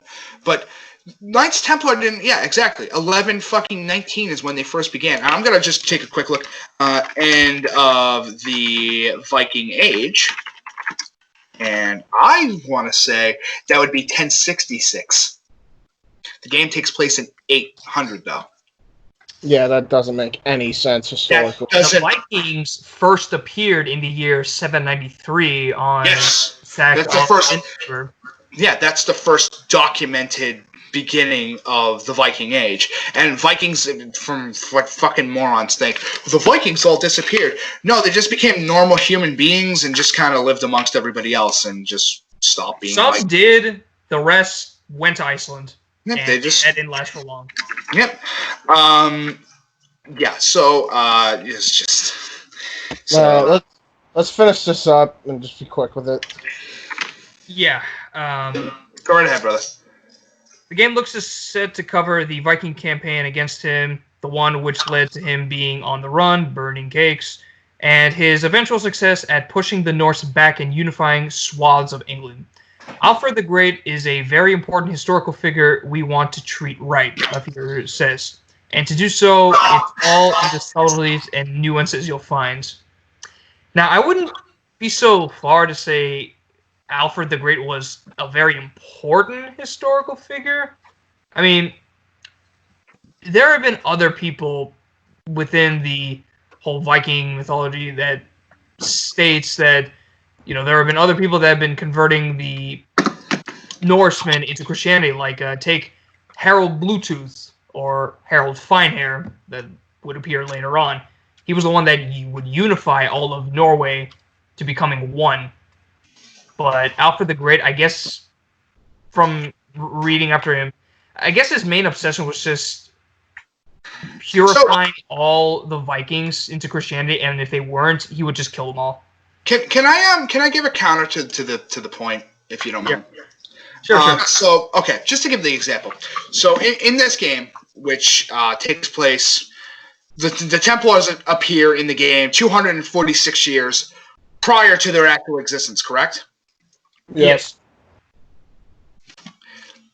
Does that mean that that George Washington should already have an iPhone by the time at the Battle of Lexington? Yeah, fuck's sake. Yeah. You don't remember that? You don't remember when fucking George Washington came out and he goes, hold on, I'm sending a tweet. And the Boston Tea Party already happened? Dude, don't you remember the famous part of the Paul Revere quote when he was driving his Lamborghini down the road? 2 honks if by land, 1 if by sea. Oh, I thought he was too busy sitting in his brand new house watching fucking Netflix while the virus attacked him too. So my Lamborghini. You can't change historical events to fit your fucking video game timeline. I don't care. So, you know, not to change the subject, but 6 years into the future to bring something back. Continue, Matt. Yep. Speaking of Ubisoft in England, we have gotten no updates on Watchdog Legions. Don't worry about it. Nobody cares. Don't worry. I pre-ordered that game. Yeah, you did for your. Yeah, that's. Matt, don't worry about it. Don't worry about it. They're never gonna make it. Listen. When they tell me, hey, here's a game where everyone's a playable character, yeah, I'm gonna be like, give me some details. It's 2020. What's up? Yeah, never. He's not wrong. Here. All right. You know what? Let's just put this out there. Do we even need to read the rest of this article? No, fuck that. Honestly, this is pissing me off. Honestly, at this point, this fucking stupid historical nonsense is pissing me off. The fact that you cannot have events happen 246 years prior to the actual events in real time. That is the equivalent, and I'm going to put it like this, that is the equivalent of the Minutemen organization in the U.S. colonies when they were doing the fucking Revolutionary War, and all of a sudden we just go, and right now, George Washington is in a hot tub, sitting there next to his Lamborghini, on his fucking iPhone 7, sitting there trying to tweet about trying to get more men. cometh if you will, and lend me thou ears, so we can sit here in my jacuzzi and drink a fucking beer. I don't care about you, Ubisoft, and your fucking crippled timeline. I don't give a shit. If you guys want to see the article, it'll be in the description box below. You can read the rest of it yourself. I can't be asked if they're not going to fucking be historically accurate. If they're not going to focus on fucking the actual lore and mythology of any other mythologies other than Greek, Egyptian, Norse, or if in the future if they decide to make a Japanese. But hey, really quick, this game will be the 23rd. Assassin's Creed. You know what's sad? You know what's sad, Mike? Your Assassin's Creed Japan idea was way more historical. Because I fucking made sure everything in the timeline of real life continues. I could put Templars in my game, but I'm not fucking going to, because what's the point? Well, we have to discuss the Apple of Eden. It's gives a shit about that stupid plot point. Don't give a shit about historical accuracy anyway. Just have the fucking people from The Last of Us or The Woke of Us, too, come out and just, help them with another freaking game and have women be some vocal point, even though it wouldn't have happened yet. It's fine. Fuck it. James. Fuck it. James. Yeah. Naughty Dog can copyright claim this if you mention The Last of Us 2. They already have, and they haven't copyright claimed this. So if they attempt to, I'll fight the shit out of it and say, well, I'm sorry that your game is fucking terrible and looks like a bad idea. Yeah, so just and by the way, you can't. I'm not looking to be fucking scared of fucking people that we talk about and shit that they make public. If they're gonna try to do that, they can't because it's all under fair use. So just to give my example, that means in the Assassin's Creed timeline, Joseph Presley, who is the fucking one of the greatest alchemical fucking chemists in the world, theorists in the world, who discovers oxygen in 1774, would be able to go, cool, I'm so glad I was able to discover oxygen with my Hubble fucking telescope. Yep. Yep. Ubisoft, ladies and gentlemen, Ubisoft needs to stop trying. You're not. It's just here's the only one that was historical. The only two games that were historical were Assassin's Creed. No, the three: Assassin's Creed 1, Assassin's Creed 2, and Assassin's Creed 3. That's it. Yes, I know somebody could sit there and say, but Brotherhood and the Revelations, those are very good as well. They're not bad games. Those are very good games with very good characters, but they weren't fucking with timeline. Things happen that have to happen. You can't have the Revolutionary War without the Battle of Lexington fucking Concord. Those don't happen unless they actually happen. You can't have the fight about the fucking... If you're gonna do backdrops, do backdrops. Yeah, They did the Revolutionary War. Yeah. Fine. You use that as your backdrop to your game. Makes sense. The body count, you can do whatever the hell you want. Don't worry about it. You can absolutely do a high body count in the French Revolution. But the problem comes in is when that game is fucking terrible too. Yeah. These games went from the first Assassin's Creed, a great tech demo. That is a very good tech demo to a free running system in a third-person game. And then the second game made it better, and its sequels made it better, and the third game, I think, is the last good footnote, because fuck Black Flag. I don't even know why we're getting Nerf footballs for Christmas. I'm going to end this here, and I'm going to say this quickly. Ubisoft, there is this tool that you can use. It's called Google. And you can get most, if not all, the facts you need on Google.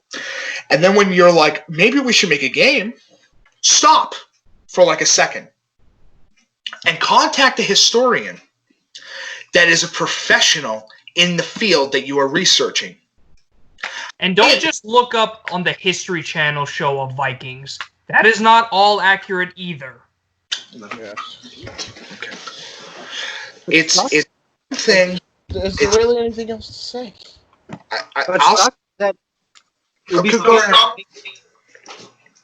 Wait, Matt has something to say. Go ahead, Matt. Go ahead, Matt. That's what I was trying to say. Go right ahead, Matt. Sucks is that Ubisoft can make great games. Like, they just need to stop it. They need to cool it with Assassin's Creed because, like, they did everything they could. There's really not much else. Make a Viking game. It should have ended at the Assassin's trilogy, Creed. honestly. Like, And if they're now gonna it's continue just doing it, they need to be RPG historically story. accurate like they were with the first 3 games. Yeah, Just- but it's just RPG story games with just the title into it. Yeah. Instead of just making a new IP that would have been interesting. True. Could just easily make the Viking game and just name it Valhalla, and people would be all over it. Yeah, agreed. I would play it if it was like, oh, well, we're gonna put you in this. No, can I tell you why? And here's my problem with this fucking franchise. It's the one weapon that literally doesn't work or make sense in all these games. Yeah, what is the weapon? I'm actually gonna look that No, up. it's the hidden blade.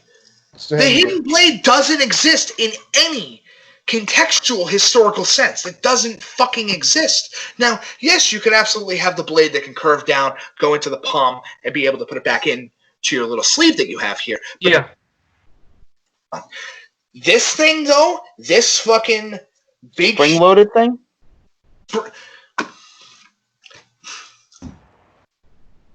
This Mike, you keep cutting out, bro. You keep cutting out. I don't know what's going on, but you keep cutting out. How's that? All right, you're good. Yeah, you're good. Okay. Spring-loaded mechanisms in time periods where they wouldn't fucking exist yet.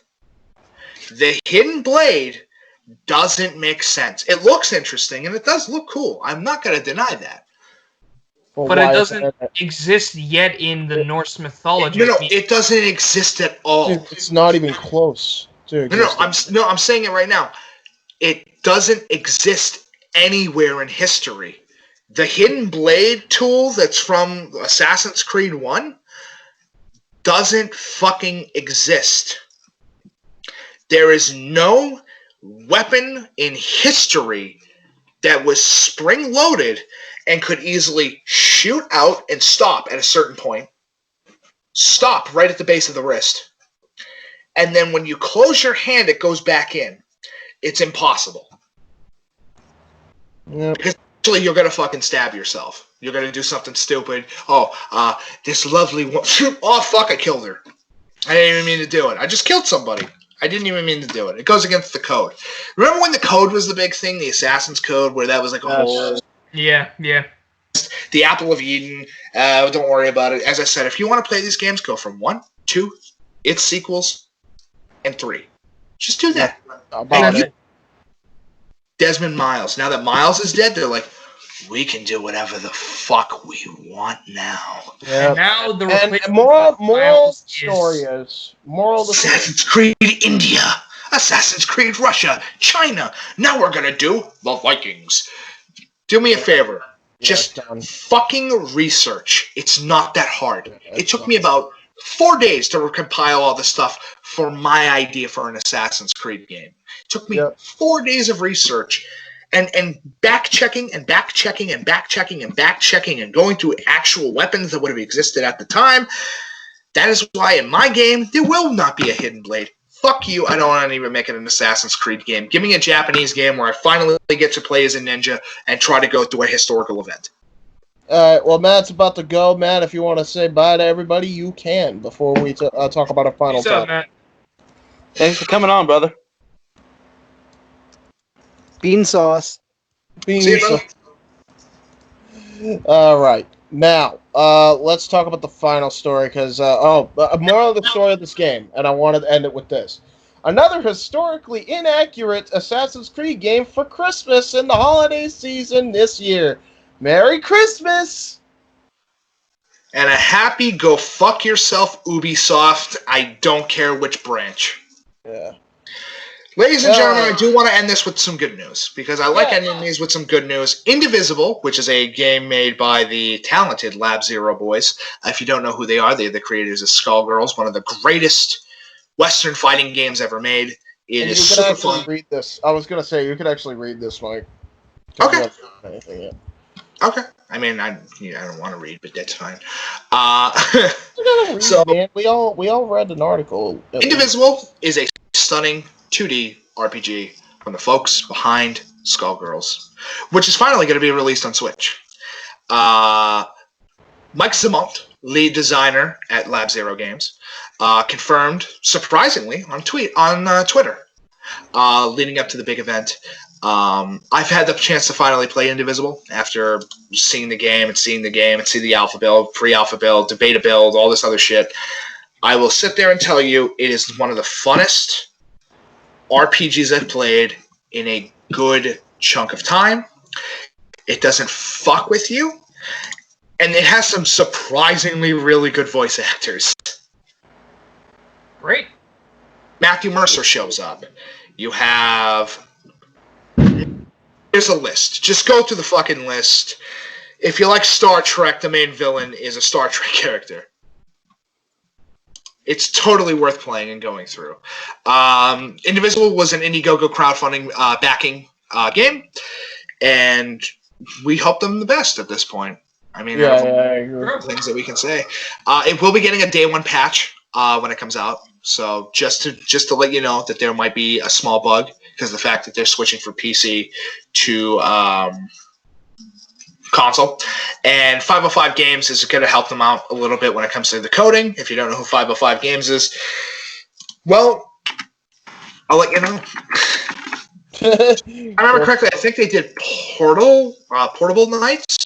I'm not 100% sure off the top of my head, but I want to say that they made like Book of Demons, which I know is supposed to be coming out, Terraria, and you may also know them for Death Stranding.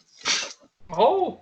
Yeah, they worked on Death Stranding, so nice. This is nice to have developers backing each other up instead of fucking stabbing each other in the back. Yeah. So yeah, they worked on a good chunk of the game. They worked on Brothers. They worked on fucking Payday 2. They have a whole bunch of stuff under their list of games, and they also worked on a little series.